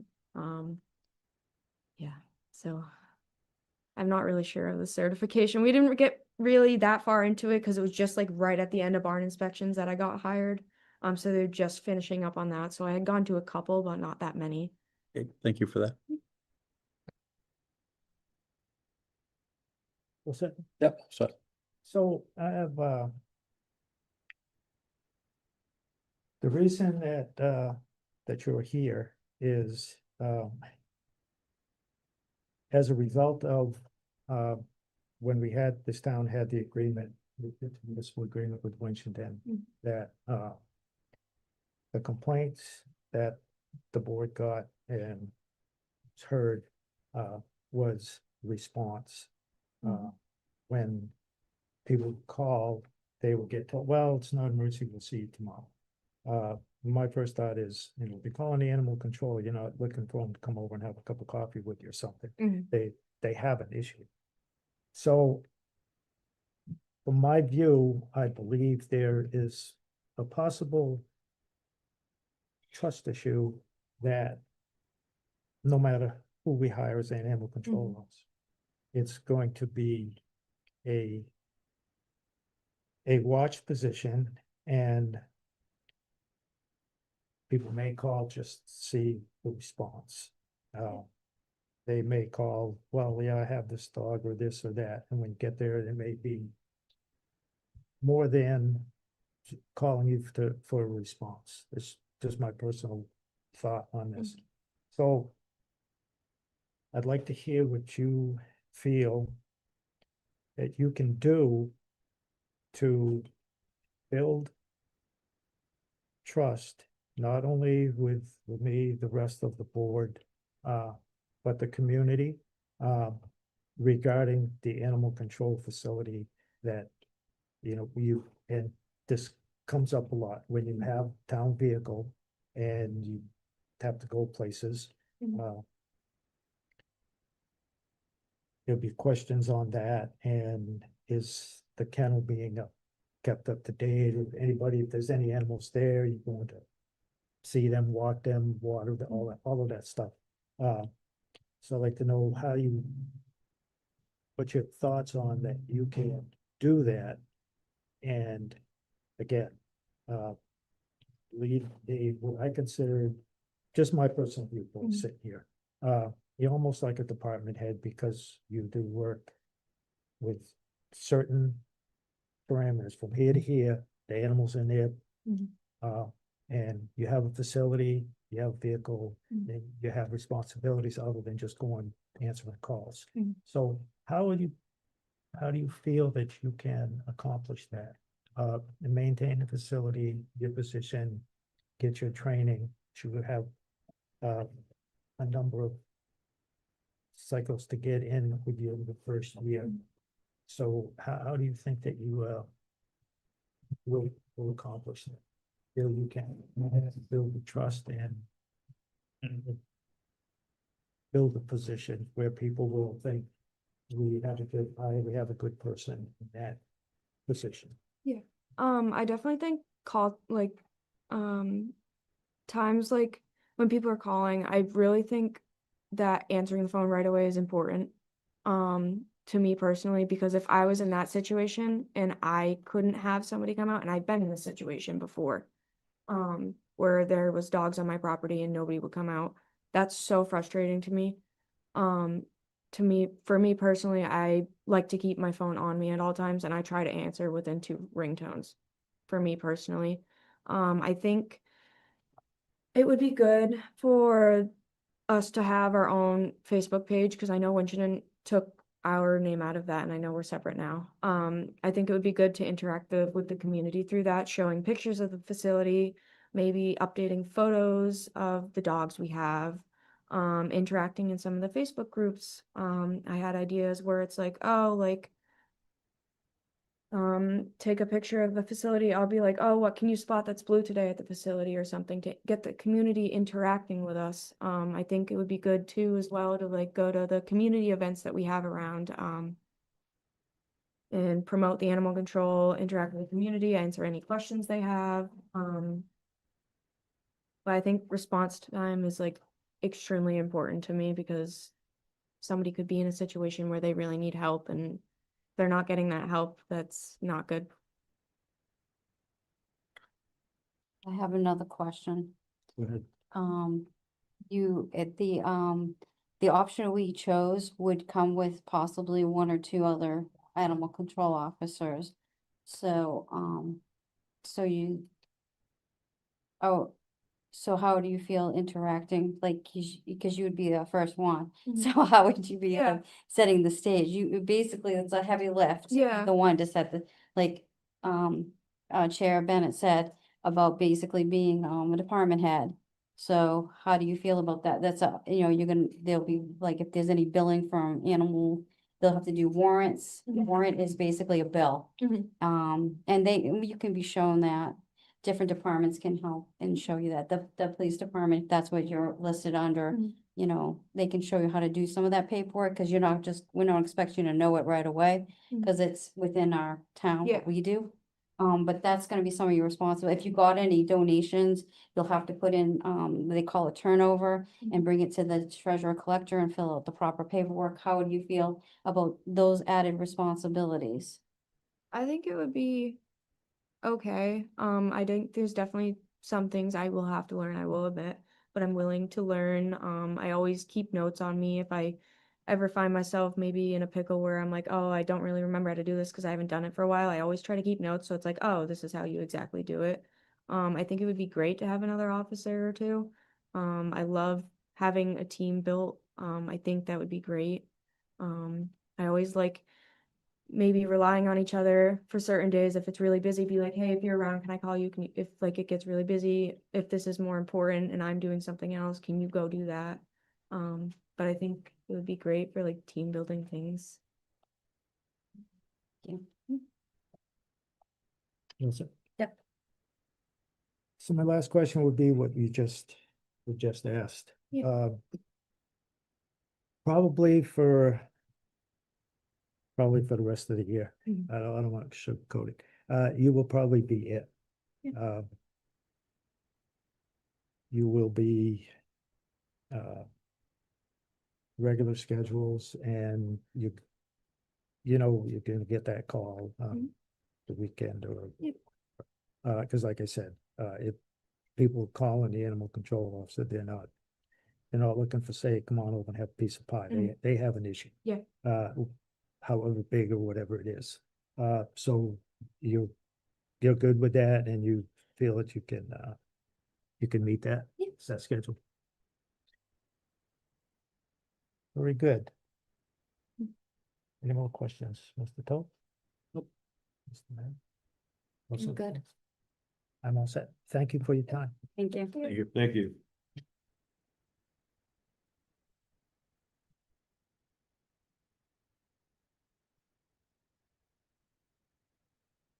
If you can tell April, she can come back Yeah. in. I will. Thank you. Thanks.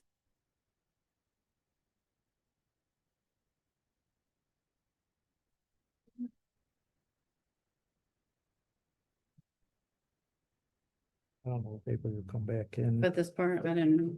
I was just being polite. It was my policy. The next item is We're doing the deliberation. Sawyer. Mhm. similar to what we did when we interviewed for the public service director. We interviewed her and now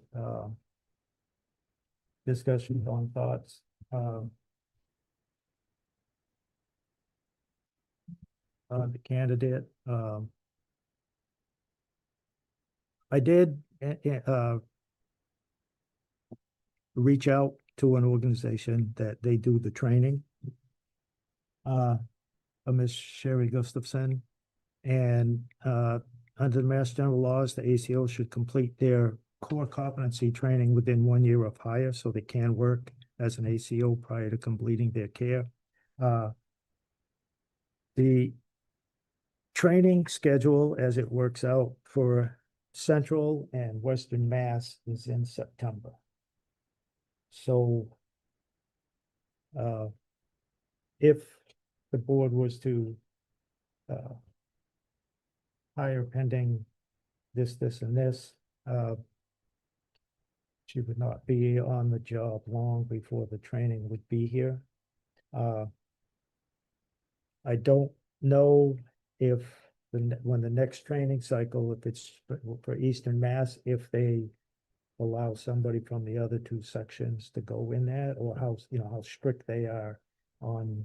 Mr. Chair, I'm thinking they have the schedule, they put it out there, yes. yes, that anyone can go to those trainings. So next one is in September, I think September 15th. And I think they do, I forget what she said. I think they do 1 day kind of out where we are and then 1 day out west. But they might be changing that, but we would try and get the animal control officers to go to that training because they're gonna do it once a year. So and then the rest of and then she has 30 something hours or 40 hours of like webinar training she has to do. And then I believe there'll be further training in addition to that for the barn inspection stuff. Yeah. She has regular ACO training, about 40 hours, plus the state training, and then additional training for barn inspections. So anyone we hire now who doesn't have this training could do some of that for a while.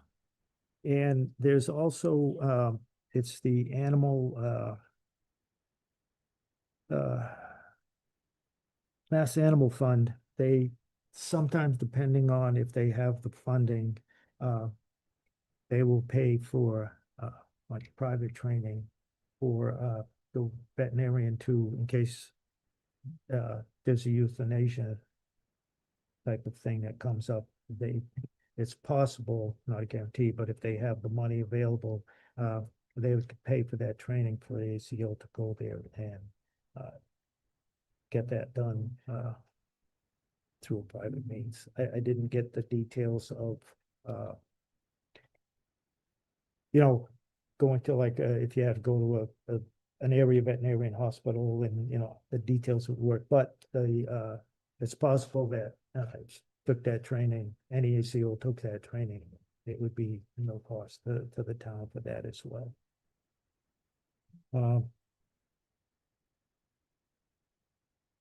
So again, the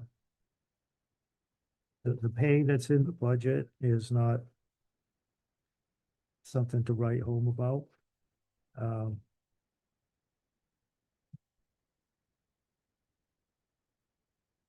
but does have a little experience. And the training is the initial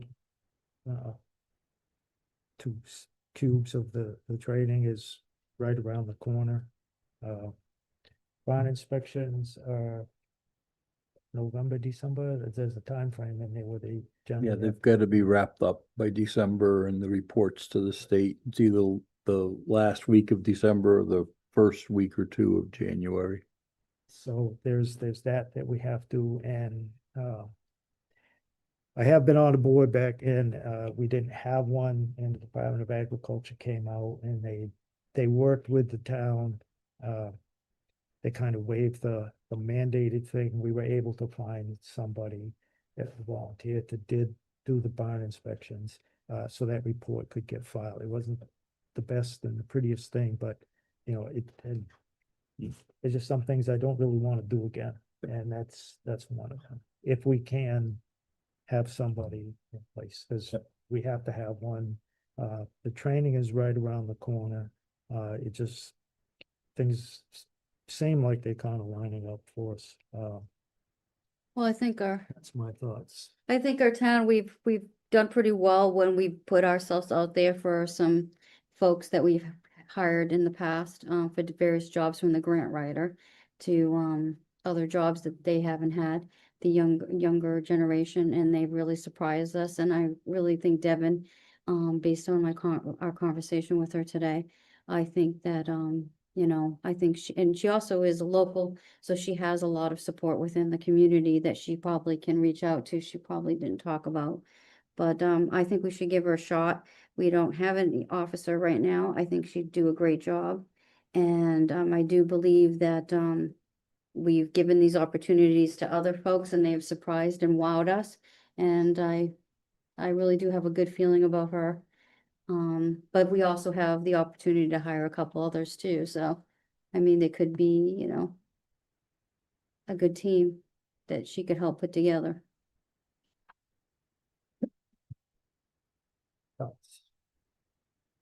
I don't want to pile any more work on Lori Weta, but the barn inspections, Lori's up to speed on. It falls within the Yeah. Board of Health as well, but Lori has chapter verse. She's right on top of all of it. It's in her wheelhouse. She knows that, so that's, Yep. if there's a place that somebody Great has to support go over there. for. Yeah, we have a good one, yeah. We have a good support system. Lori's up to speed on a lot of things. She is. Yeah. May,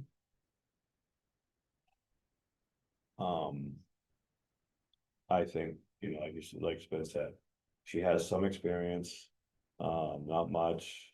I think with our current, they recognize pay and situation, I don't think we're going to get somebody who checks all the boxes.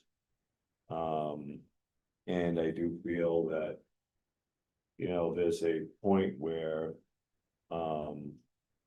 people need a chance. Yep.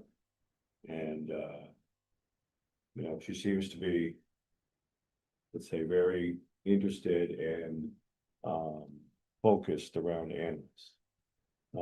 So, that's a place to start.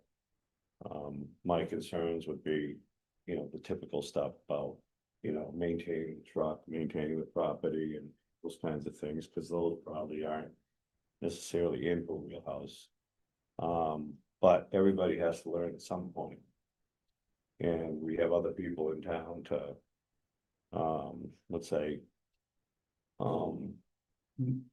usher her along. So,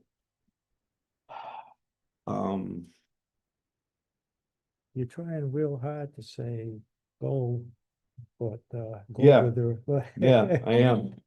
Yeah, Is it with a like- little bit of But you reservation. got one toe on the brake. I'm driving 2-footed right now. Yep, you're absolutely right, Jeff. But no, that's how I feel. I think, we wouldn't be going over the limit by giving her a shot. Yep. I don't at all. And seeing that we haven't got any other responses. We gotta start somewhere. Yeah. Yeah. Yes, and speaking for myself, us old folks, we gotta get out of the way and get the youngsters a chance. I agree. Correct. Cause I just can't bounce back like I used to. Oh, And you laughing? no, I bounce. I just don't bounce back. Yeah, I just bounce. Okay, Mr. Tolte's just being quiet. That's a sign of smarts and experience. Intelligent. All right, at this time, I would move to appoint Devan Waskiewicz as the animal control officer for a one-year term ending June 30th, 2027, pending a query check, a physical, and watch for the completion of the required training regarding the duties of the animal control officer. Second. Motion made and seconded. Any input? Board? We want to do a driver's history check as well. Since you'll be operating a town vehicle. Yeah. Smart. Good catch. I will amend my motion to include a driver's license check.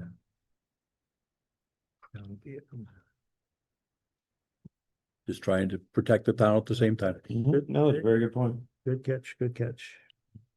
Anything else?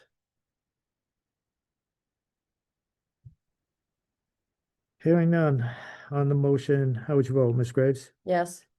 Mr. Toth? Yes. Mr. May? Yes. Thank you, put off the break. Yeah, I took my foot right off. Ms. Bennett is a yes.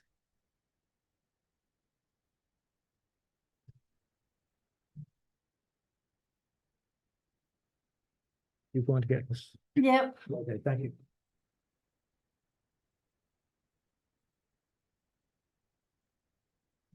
And last thing on the meeting agenda is goal setting.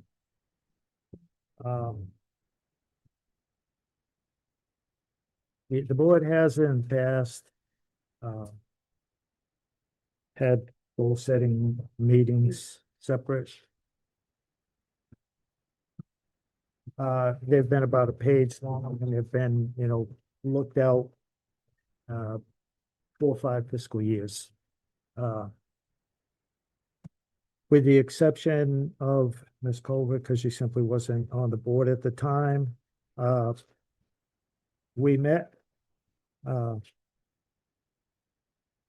back November 3rd, 2025 with a consultant, Mr. Nutting, and he submitted, questions to the board about, what we thought was important, what the board could do to be more effective, et cetera. He answered, our questions, and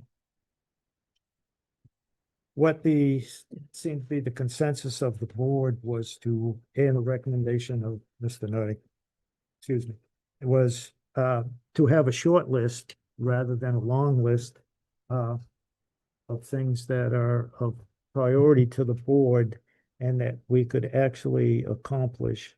And I would say we could accomplish in a year, because, well, next year it could be 1-member turnover, but following years are 2-member turnovers, and that can change the majority. So, it's, Mr. Nutting made a good point about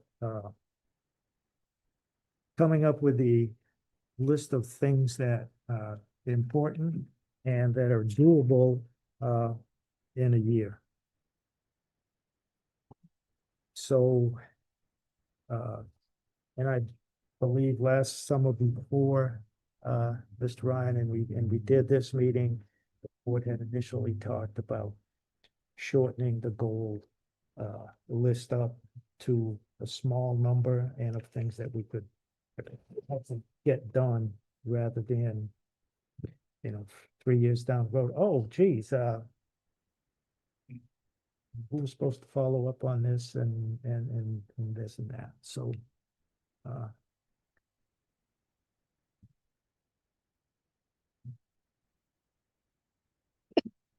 Mr. Tobin. Oh, I do recall this. Board Member Graves did share with me the tool that she had created. It was a revamp of our ongoing action item. I did have a question on it. I had emailed her. I did not get a response back because I wasn't quite sure what all the codes were. Oh, I And didn't. when I tried to go through to make some updates on it, I was having a little bit of difficulties with it. I do not have that form with me tonight. There are some things we can be crossing off. There are some things that I don't feel comfortable crossing off. We need to get together as a group to go through that as well.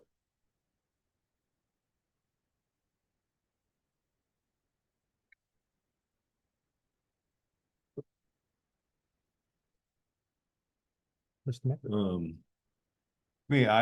I do remember these and looking, the one thing that I would suggest is that the select board goals get signed off by the select board.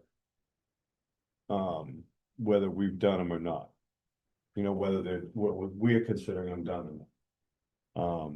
Because that's been an issue in the past. That things are considered done and they're not. So I don't want to fall into that. But I do think the board should go through it and I do agree with keeping a limited amount of goals so that we can complete them. I think it's, foolish putting goals out there that we know we're not going to be able to complete and that will roll into another board with different members and holding their head to the same provisions. So I guess that's all I have to say.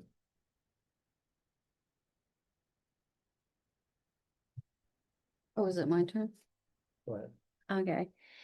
So when it comes to our goals, over the years we've had many goals, like we have the hazmat mitigation. We're still waiting to see that finalized. The committee handbook, the ADA reports. We have an ADA report we're supposed to renew every so often, like what's the standing on those things. The town review hire policy, I think is still being worked on. Bridges, always good goals. Try to get money for bridges. Dam and repair is always a good goal. And those two goals are going to be difficult to achieve. So they're kind of like high on our list, but we're not. But at the same time, during our meetings, we say a lot of stuff and they're little things. And that's what the tracker based on the policy, the way it kind of described it was, it wasn't a rhyme. I can send you out the thing on how I made up the code. It's not really anything rocket science. But I just feel like we should try to tackle make sure we have a list of small attainable goals and then these long ones that like the hazmat, what is these other things that we have to come up with. Like the ADA report, making sure that all the different departments and from parking lots to everything is in compliance. I mean, those are things that have to happen, but yet our town is, not completely, we haven't completed those tasks. So I think we got to have like a list on tasks that we're working on that are ongoing. And then setting up a couple of achievable goals for the end of the year as a select board to try to get it. But a bridge money or a dam or repair isn't going to be it's going to be a long-term, so then you have like a third pocket where these are the monies and grants we're looking for. I mean, I think like our biggest goal right now is grants, get money, but we don't have a grant writer, so So, it's pretty much all hands on deck, but trying to get grants. I mean, everybody should be looking, even select board members should be looking, in my opinion, to see if there's any grants out there. Because I think that's where we're gonna get any help that we're gonna need financially, is try to find as much money as the state, the feds, and anybody can give us, where we can get money, even private sectors, like I've heard that there's some possibly in those sectors too, that you can get for towns, but I think that's a big one, is for our priorities is money. Getting grant money. But, oh, and the other thing is, I just want to say, are we gonna have like a workshop like we did before? Like a different date from a regular meeting? That used to be in the select board policy, and then I forget exactly when, a couple years, 3 years back or so, the board voted to do away with that, but that was one of the recommendations from Mr. Nutting, was to have several workshops to discuss things like this, where we don't really vote on anything, we just come to a consensus on, yes, we, do this, and then bring it forward to a regular meeting. Mr. Administrator. So his workshop comment was more like, if there's a complicated issue that comes up, we have a workshop separate from our regular meetings just to learn about it. So whether that's me bringing you information, or a subject area expert, or a lawyer, and that way, when it's time to vote at your regular meeting, you already have all the facts and you know what's going on. So workshops can be used. We may have something in the policy about that. I think that was something we added when we did the last update.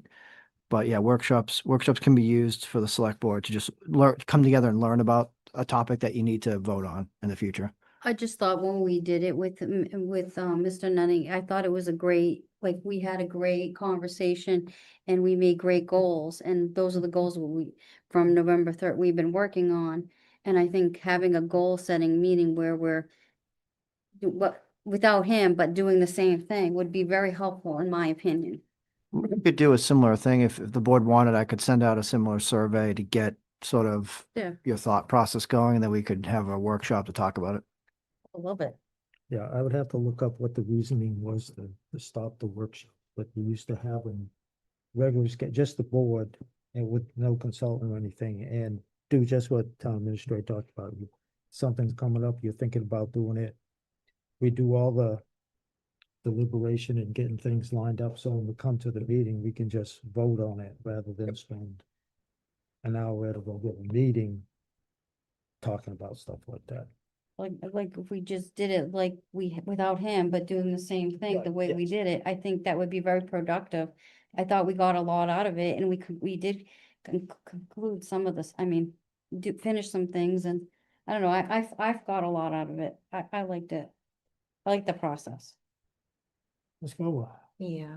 So one of the reasons why I actually joined the board, as many of you know, I was very vocal online in regards to different things that I've heard. And the reason why I joined was so that I could see change. So with that, there are a lot of times where we discuss certain items, but then it ends there with the discussion. I'd like to, I know government works slow, I'm learning that. Not at my pace, but I like to follow through. I like to put things in place. I like to resolve issues, and answer, questions that people have. So for example, Ken tonight, when he was talking in regards to public comments, I think that we should address those. We should figure out a way to address those, because that's somebody coming and speaking to us and expressing their concerns, but then we don't act on it and it just ends there. We are here for the public. I think that's very important that we communicate with them and hear what they're saying, and respond to it one way or another. And then, like I said, we talk about a lot of things, but then it just lays dead at that within those meeting minutes. So I'd like to start seeing some topics carried forward and maybe issues resolved. That was the original, no, that was the original intent of the action item tracker, was when we heard things or things would come up in discussion, hey, yeah, that's right, we should do that. And we'll look into that. And that car gets parked over there in the corner and And then we do, drop something down. And something else new comes up at the items end of the come meeting. up on the agenda, that's what it is. Those things sit over here because now you have the new things on the agenda that are piling up. Yeah, You know, a workshop, I feel like having a few, at least one or two workshops, I think. That's where I noticed that, the board used to do back in the day. And then we just did that one with, Mr. Nutting. I think that doing those kind of things gives us the ability to do what you're asking, so we can go over. And for our accountability as a board to say, this did not make it back on the agenda, can we put this back on? I So, think that's like, what you're looking at. these two things that I presented to you guys, you know, the cash payment and receipt policy and the critical incident notification policy. Like, I just took it upon myself to write those and then present them to you. Because I feel like I could have said something verbally to you, but then that just would have been the end of it. So, Cancels policy. I'll just make a Yes. quick comment on something because, what, Ms. Graves mentioned it. Back when I was taking some Microsoft classes, the instructor said, when you're working on a Word document, every once in a while, hit save just in case. Well, I unplugged and worked Wi-Fi and I was sitting comfortable typing away and didn't watch the battery thing. And the next thing I know, bink, and I lost like 2 hours worth of work. So I will have that committee handbook for the next meeting. I might be able to send an electronic draft for everybody just to read before that. But yeah, I'm mad at myself because I gotta do all that typing all over again. And regarding to the incident report, there is a form online that has not been used. Mr. Toth has brought this in front of the board, just what you were saying, I don't know, this many times, At least. this many years. And as you stated, and as I mentioned before you, board members change and then, it's another thing that was, it's simply just not followed up on. We say a lot and then again, park it over there and, cause we got this thing to deal with and again, that was the original intent of the action item tracker to write that stuff down and then the next meeting or a couple of meetings say, hey, what's on that thing there and what do we need to look at? And we have answered, people have come to the board and asked questions and yelled at us and, you know, what about this? And are you gonna work on this? You know, this is my third time back here. And they have, some things have been followed up. Is the record good on that? No.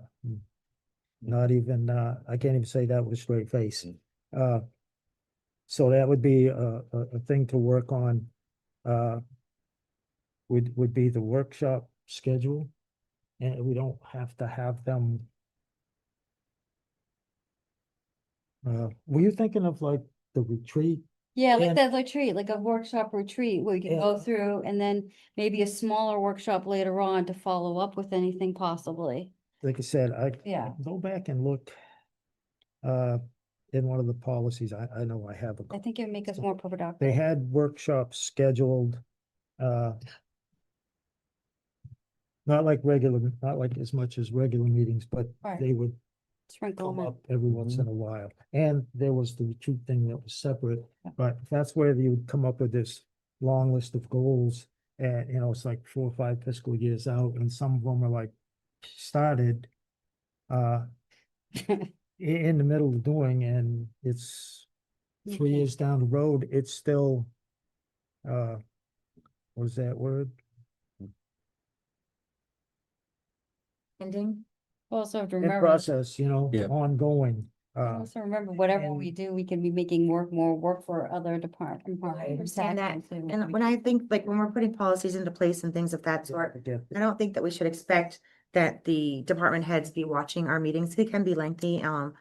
So I think that it's important that we send a memorandum to, the department heads expressing exactly what we want them to do with those policies and the date that they're initiated and things of that sort. So a workshop, this is probably something that we definitely needs to do it because, we're supposed to have an ADA coordinator, a level 1 and 2. Correct. And we have only past few years had a level 1. Correct. Never, again, that's my fault, the board's fault. Just, it's one of those things that the board simply didn't do. We appointed somebody to be the ADA coordinator. I don't know if it was the right department to put it on, which is not new either, but again, it was a follow-up to have that next level. Because I know I contacted the state Disability Commission and I was inquiring about the state work in towns and junk, but they build sidewalks with ramps for wheelchairs, but then you have mailboxes and telephone poles in the middle of the sidewalk. And I was trying to find out what action. He said, well, that's first question I got asked. Well, who's the ADA coordinator? And he said, what town are you in? And he looked it up. He said, well, I see you have level 1, but you don't have this. So, you know, and then I informed them that I was a member of the board and they said, oh, well, you might want to go this way to report this. Because I was looking for a way to report it to get the state to clear the sidewalks because Then we had a very nice multi-page report, which was a wonderful punch list, and we started it, but it never got followed through and finished. There's a book in that town administrator's office. Yep. Yeah, we big binder with all Yeah, the so different departments. we've had a inspection of, if you will, of all town buildings way back. Some of the buildings don't even exist anymore. Some of them are getting rehabbed into other things. But it was all of the ADA stuff. And this was back in 2004. But then down the road, not too many years ago, we again got a list and a report and it's parked over there. It probably in the bar. No, I'm just being facetious, but yeah, that's what we did. It's in the box somewhere and yep, that's done. That's just, Yeah. you know, are we the only town that does this? Probably not. It just happens because I think small town boards are like reactive a lot and not proactive as we could be. So what I'm getting now, what I'm hearing is, again, I'm not really worried about, you know, who did what, but, and this came up when the chief was here, chief of police was here. You don't like to be blindsided when there's an incident involving town employee, town building, or town employee, or somebody gets hurt on the playground in an event. I don't even want to go there, but stuff happens around the water. You know, if something happens, the board needs to be told.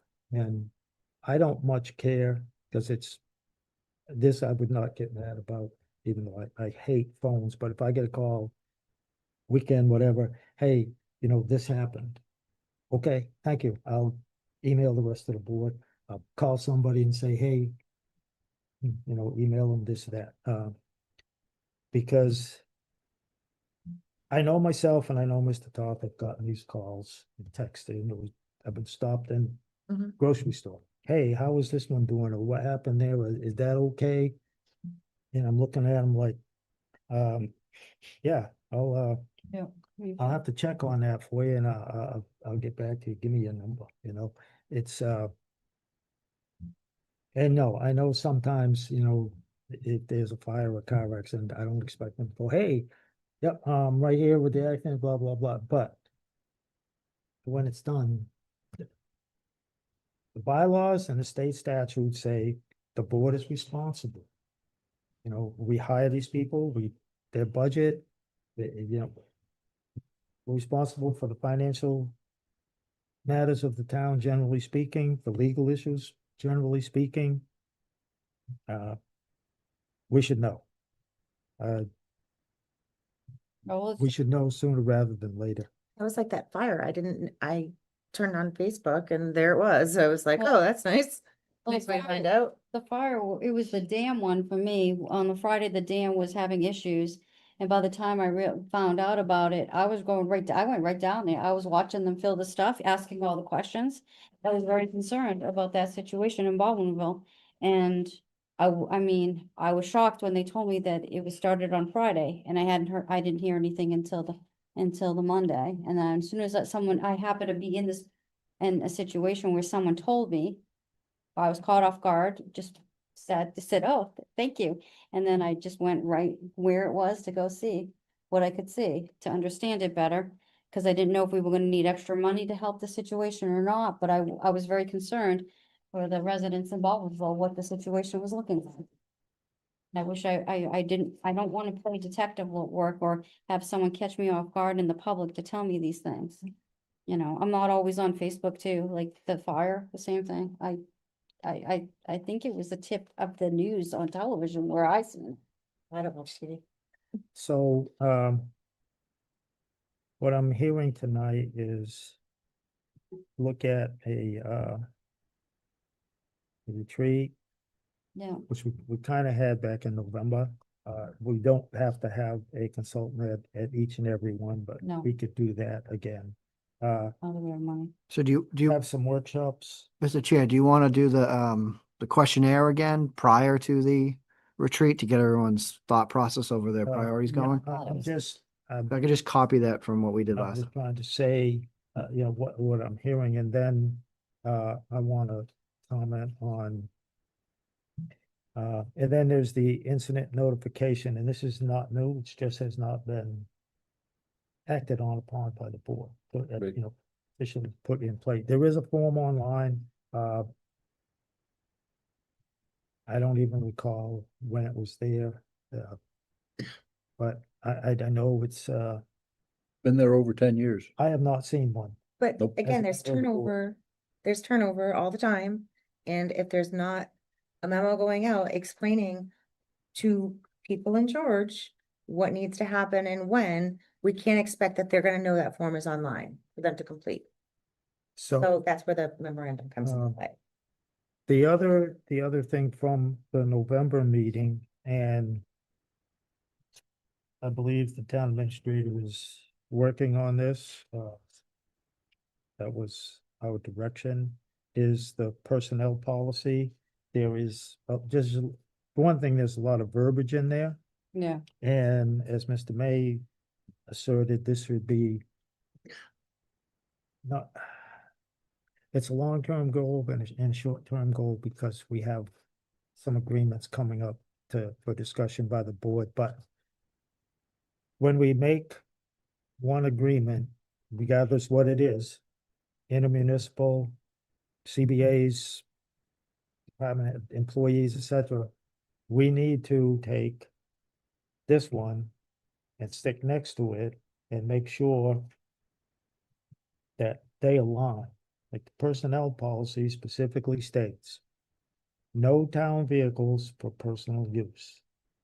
Now, the police chief's contract right off the top of my head, I know it says he may use the car for personal use. It does not say will be allowed or shall, or even take home. It just says for personal use business. Incidental to its job. I read that as, if he's got to go like the dentist appointment during the day, he can take that car and go. But again, if you're gonna make a contract with an employee or another agreement that says, yep, there's a vehicle involved, the use should line up with the personnel policy. It just, it just looks better and it sounds better and it comes across to the residents better, and I just hate it when, and again, I've been on the board, so I'm just as well as, won't just point the finger at myself, we don't do that a lot. Because we got this new employee, the chief's up for a new contract, this one's up, we're hiring a new person. Yep, this looks, you get presented it and you go through it, yep, this looks good. And then you vote and sign it and you see, you go, damn, it's just, and again, that's a thing of the board, and we need to, I don't know, have that in our policy or something whenever we make an agreement, it needs to be, we need to have this, and this so they all line up. It's like, when we change a policy, it has to be in front of the board at least twice before it can become official, so some kind of language like that, where new person comes on, they can look at that, this is how we do things. So that one, Mr. Chair, is that the one that James has until he's working on until September? That's the one that The we, personnel policy Okay. is the one, yeah. right.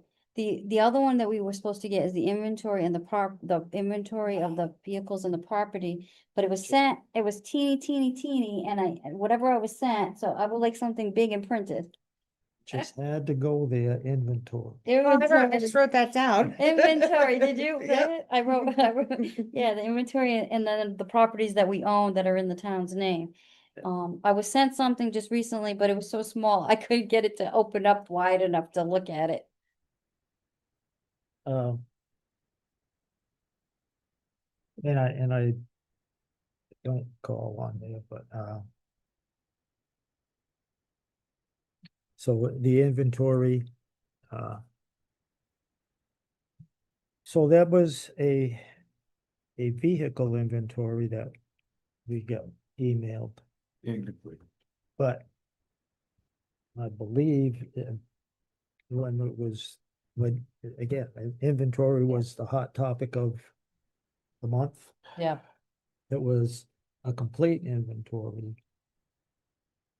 All things, and I know it was brought out that we could probably get some of the stuff through the account, it should be, things, but again, then that would have to be checked to make sure that what's listed there has actually been kept up to date, and any changes that may have happened. Mr. Chair, if I remember correctly, the conversation went that each department would look, to do the inventory.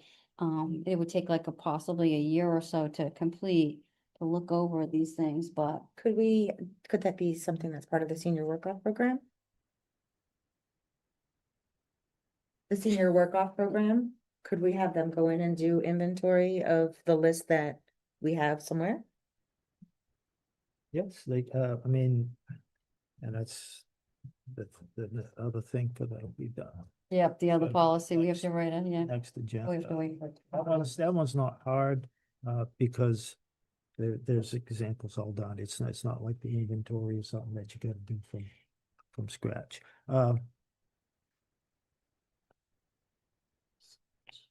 The other thing, speaking of like the vehicle inventory, and this is,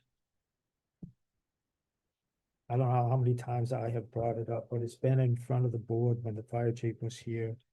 We have a number of vehicles, I don't know, 6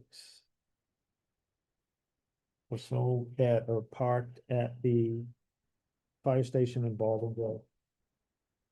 2 of them came from the Department of Agriculture, I don't know how, but they're former old military vehicles.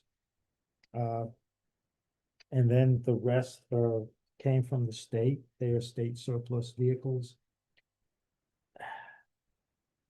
And I'm told that the town cannot just surplus them and get rid of them because they technically belong to the state. The conversations I've had with the people that supposedly deal with them say, well, we don't have any room, we don't do this, can't do that, you gotta do this. I have the contact information for the person who is supposed to be in charge of that stuff. The last time I talked with him, he was gonna contact the town administrator. Probably never happened. And that's something, to me, that's a combination. Yeah, never happened, never. Short-term, long-term goal to get rid of them things. Yeah. They're just junk, and at one time, yes, they were probably useful. I just I feel, was told that, and I have not verified this, but the two trucks, I think they're deuce and a half, as far as that's getting. They have a tag on them that allow because they came from the feds, that we're allowed to surplus those two.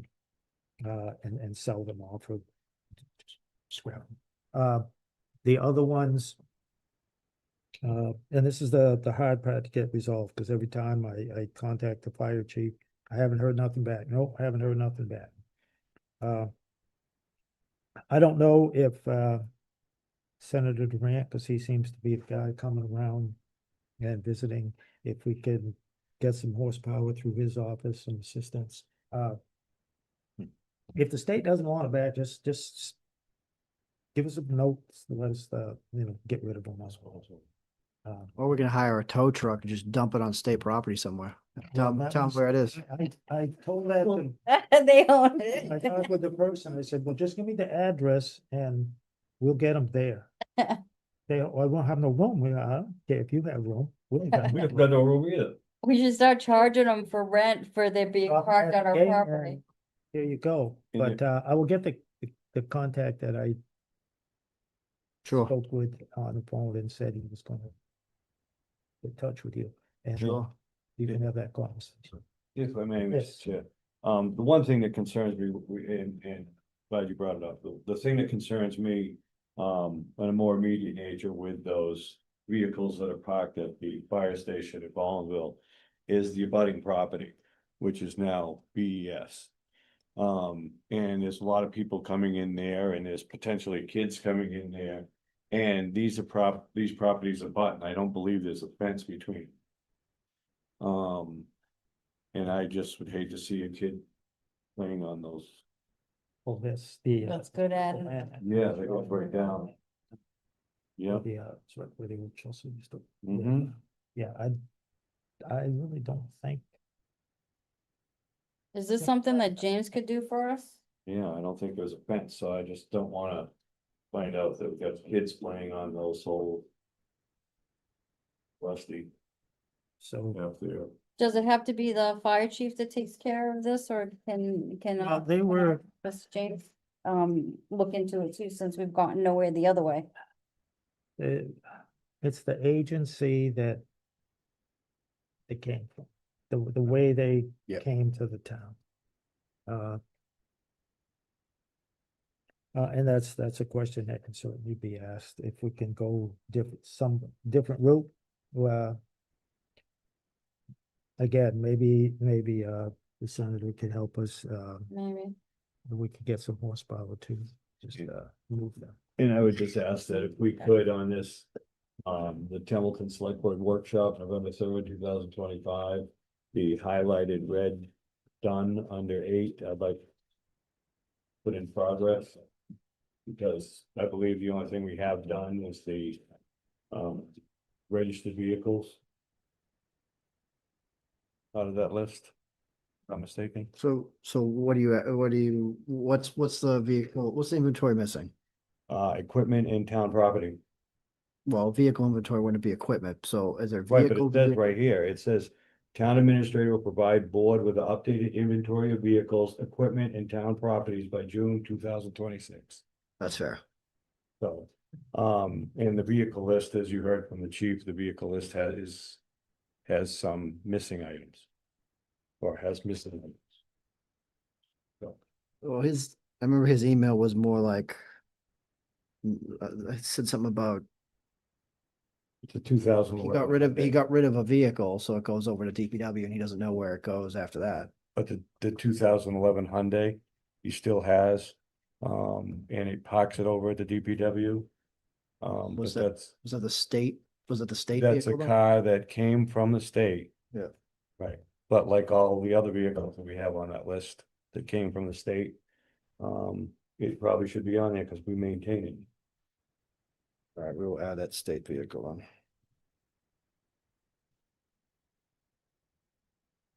Because we do have other state vehicles on there, and we do have the list of those vehicles being disposed, decommissioned, or sent back, returned.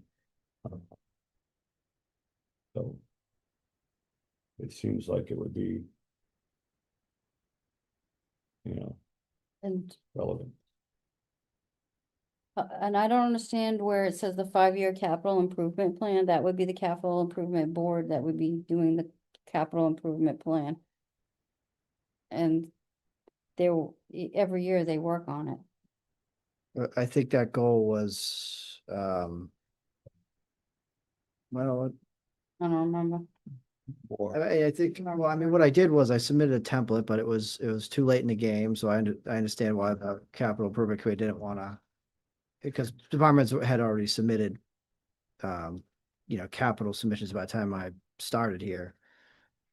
So I think, I viewed that as I was gonna submit, try and get a formal sort of, template together. But it was too late in the process to do that, so that's. Speaking of someone who was on the board, like we concluded our obligation of what we were supposed to do for that year and gave our reports into the select board. So that would be a whole new in September, or whatever the new board is doing. Yeah, that bylaw's been standing for a few years now. I don't think it's a select board, it's a capital improvement board issue.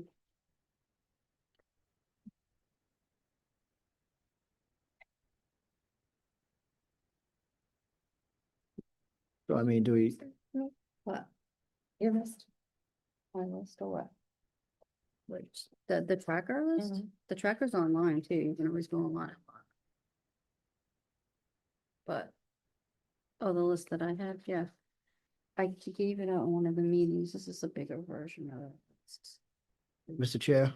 Yes, So it sounds like there might be some consensus, but do we wanna do the questionnaire and then come back at the next meeting and use the questionnaire to try and flesh out goals? Yeah, read that. yes, because the list is getting long, but it's, I'll just give you my big one, it doesn't have. as Ms. Nutting said, we have to choose what's really important and small list and get them done and then. Right. For the next thing. I think the questionnaire would help focus the conversation. Yeah, just similar to what the questions that Mr. Nutting sent to us. Yeah. that, Yeah. We get there, you're ready. This is number 1, this is number 2, and this is about 5.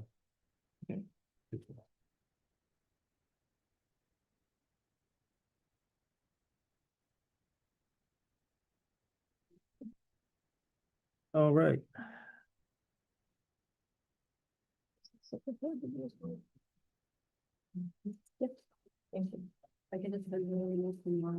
So that is the end of our regular open meeting. And Done yet. that's why I'm not a betting man.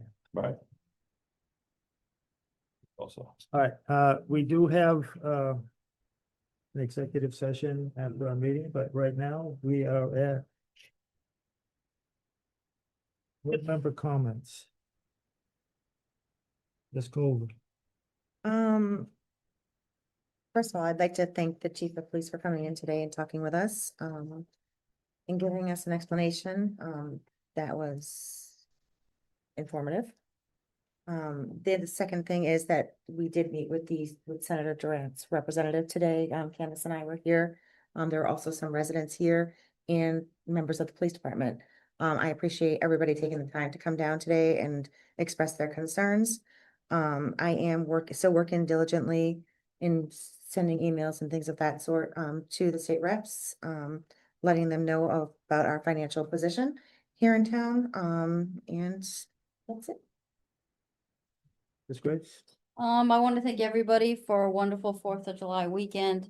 The events, that the Cultural Council put on were wonderful with the Elders Board. The reading, they did an excellent job. And then also Heroes Park, the, dedication ceremony, Parks and Rec, and Jim Brio especially did a wonderful job with that, with the veterans. I'm looking forward to seeing that completed. Like April said, we talked to the representative today, and I did message that we do have tree issues. We are aware of them, that are dying in our town, surround the whole town. So I told them if they could find any grants or any opportunities for us to help us take care of our tree, diseased issue, would be, and I also told them that if he had any, money, or if he came across a grant writer, a grant for a grant writer. I also told them that too. But, yeah, everybody's done, that's it. That's all I got to say. I Thank can't you. think of anything else. Yeah, again, thanks to everybody who's been coming out, supporting various things going on around the town. It is definitely being noticed, and a lot of folks are doing a lot of really interesting and cool things. Terry Castavecchia has, in a couple weekends, an event planned on the Common for the youth. It's kind of a youth tag sale, Something like that. for lack of a better term, coming up. That's something really cool, because there were things planned earlier in the summer that didn't quite come off as planned. So that sounds really, really interesting. I'd like to see some support for that one. And again, folks in town, every time I turn around, man, I'm just tired of seeing all the folks that we're losing members of the community. Watch this space. Tomorrow there is a school committee meeting. I will be going to that as the liaison of this board, and then that rolls right over to the publicized meeting for both select boards of the member communities, to start the initial discussions, what's going to be going on, and planning for the upcoming joint district meeting. So I know a lot of folks, there's been a lot of stuff on social media. Some of it has been truthful, some of it has been a little confusing.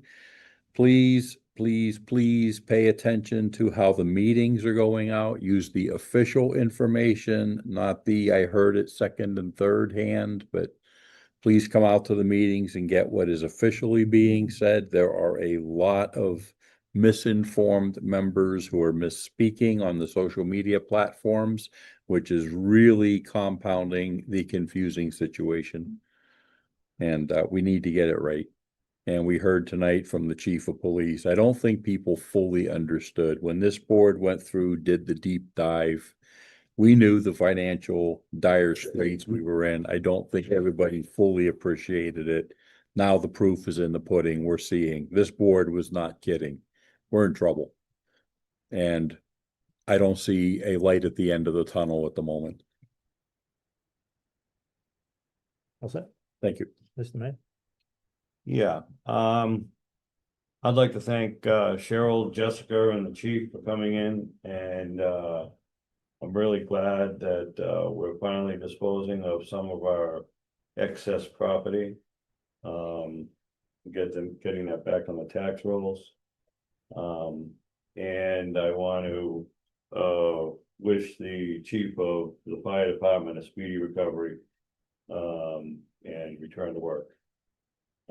And that'll be it.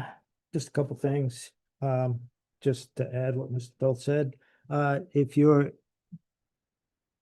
interested, and you should be, on the agenda for the school committee that starts at 5:30. I posted the select board meeting to start at 5:30. It will probably not be the board organized till 6. However, the school committee has on their agenda discussion on the fiscal 27 budget. Anything is possible, but if you're gonna watch something, that's something you should either watch or be there in person to hear. That's an important issue, and that is gonna make some decisions for this board and for this town. And also, I would I thank the chief for coming in and clearing up a few things. It's not a new narrative as far as funding for the police department. And if we have to go there, again, as Mr. Paul said, it's not BS, it's not skin tactics, it's not a fun place to be in. But the numbers do not lie. And it's we're not the only town in this situation, but this is the only one that I'm really concerned with. So again, school committee meeting tomorrow night, 5:30. The budget is there, the district-wide meeting will be discussed, and that's a very important event. And it should be watched. You will get the official information from that. On that note, we have an executive session. We have two items in the executive session under two different sections of law. So at this time, I would move that the board enter into executive session under Massachusetts General Law, Chapter 30A, Section 21A-3, to conduct strategy with respect to litigation concerning enforcement amendment of the Narragansett Regional School District Regional Agreement and Mass General Law, Chapter 30A, Section 21A-2, to conduct contract negotiation with non-union personnel. Christopher Moranville, Public Services Director, as an open meeting may have a detrimental effect on the position of the public body and the chair so declares. The chair does declare. The board invites Ms. Donna Brewer to join the executive session. The board will return in open session to adjourn, possibly a vote.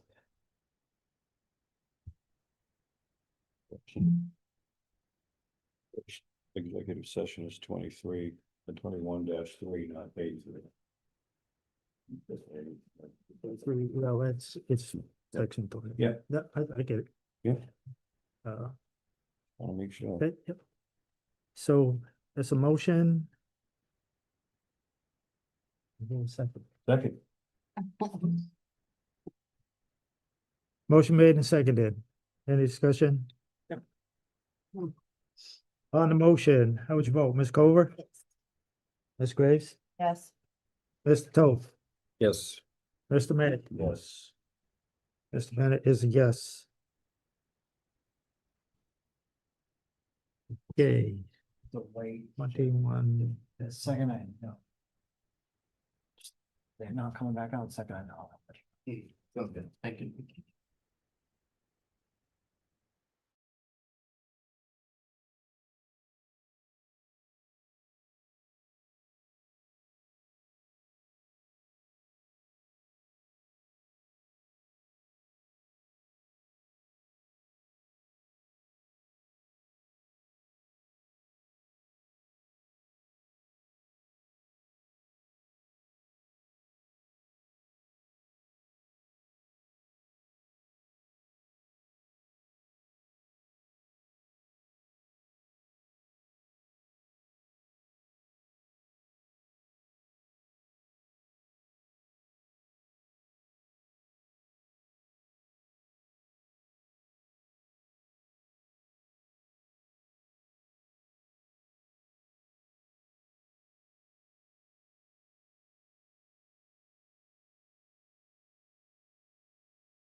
Is she still there?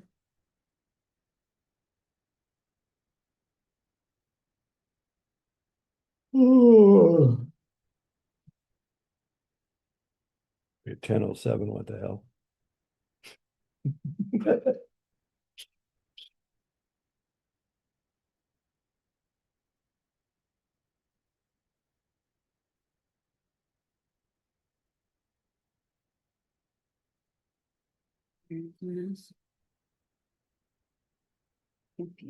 I believe you guys are all set to start whenever you're. All right, thank you. All right, select board is back in session to vote on an employment agreement between the town of Templeton and Christopher D. Moranville as the Director of Public Services.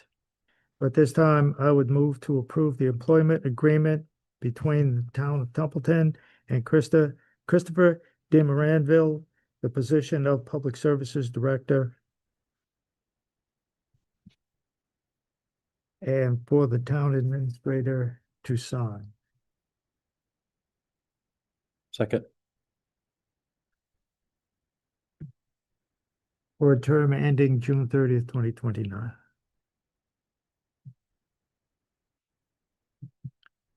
I will amend my second for the term. I will accept your amended second. Do we have to mention the changes? I'll make them, don't worry. Promise. Famous last word. Yeah. Any discussion? Hearing none on the motion, how would you vote, Ms. Culver? Yes. Ms. Grace? Yes. Mr. Toth? Yes. Mr. May? Yes. Mr. Bennett is yes. Thank you, board.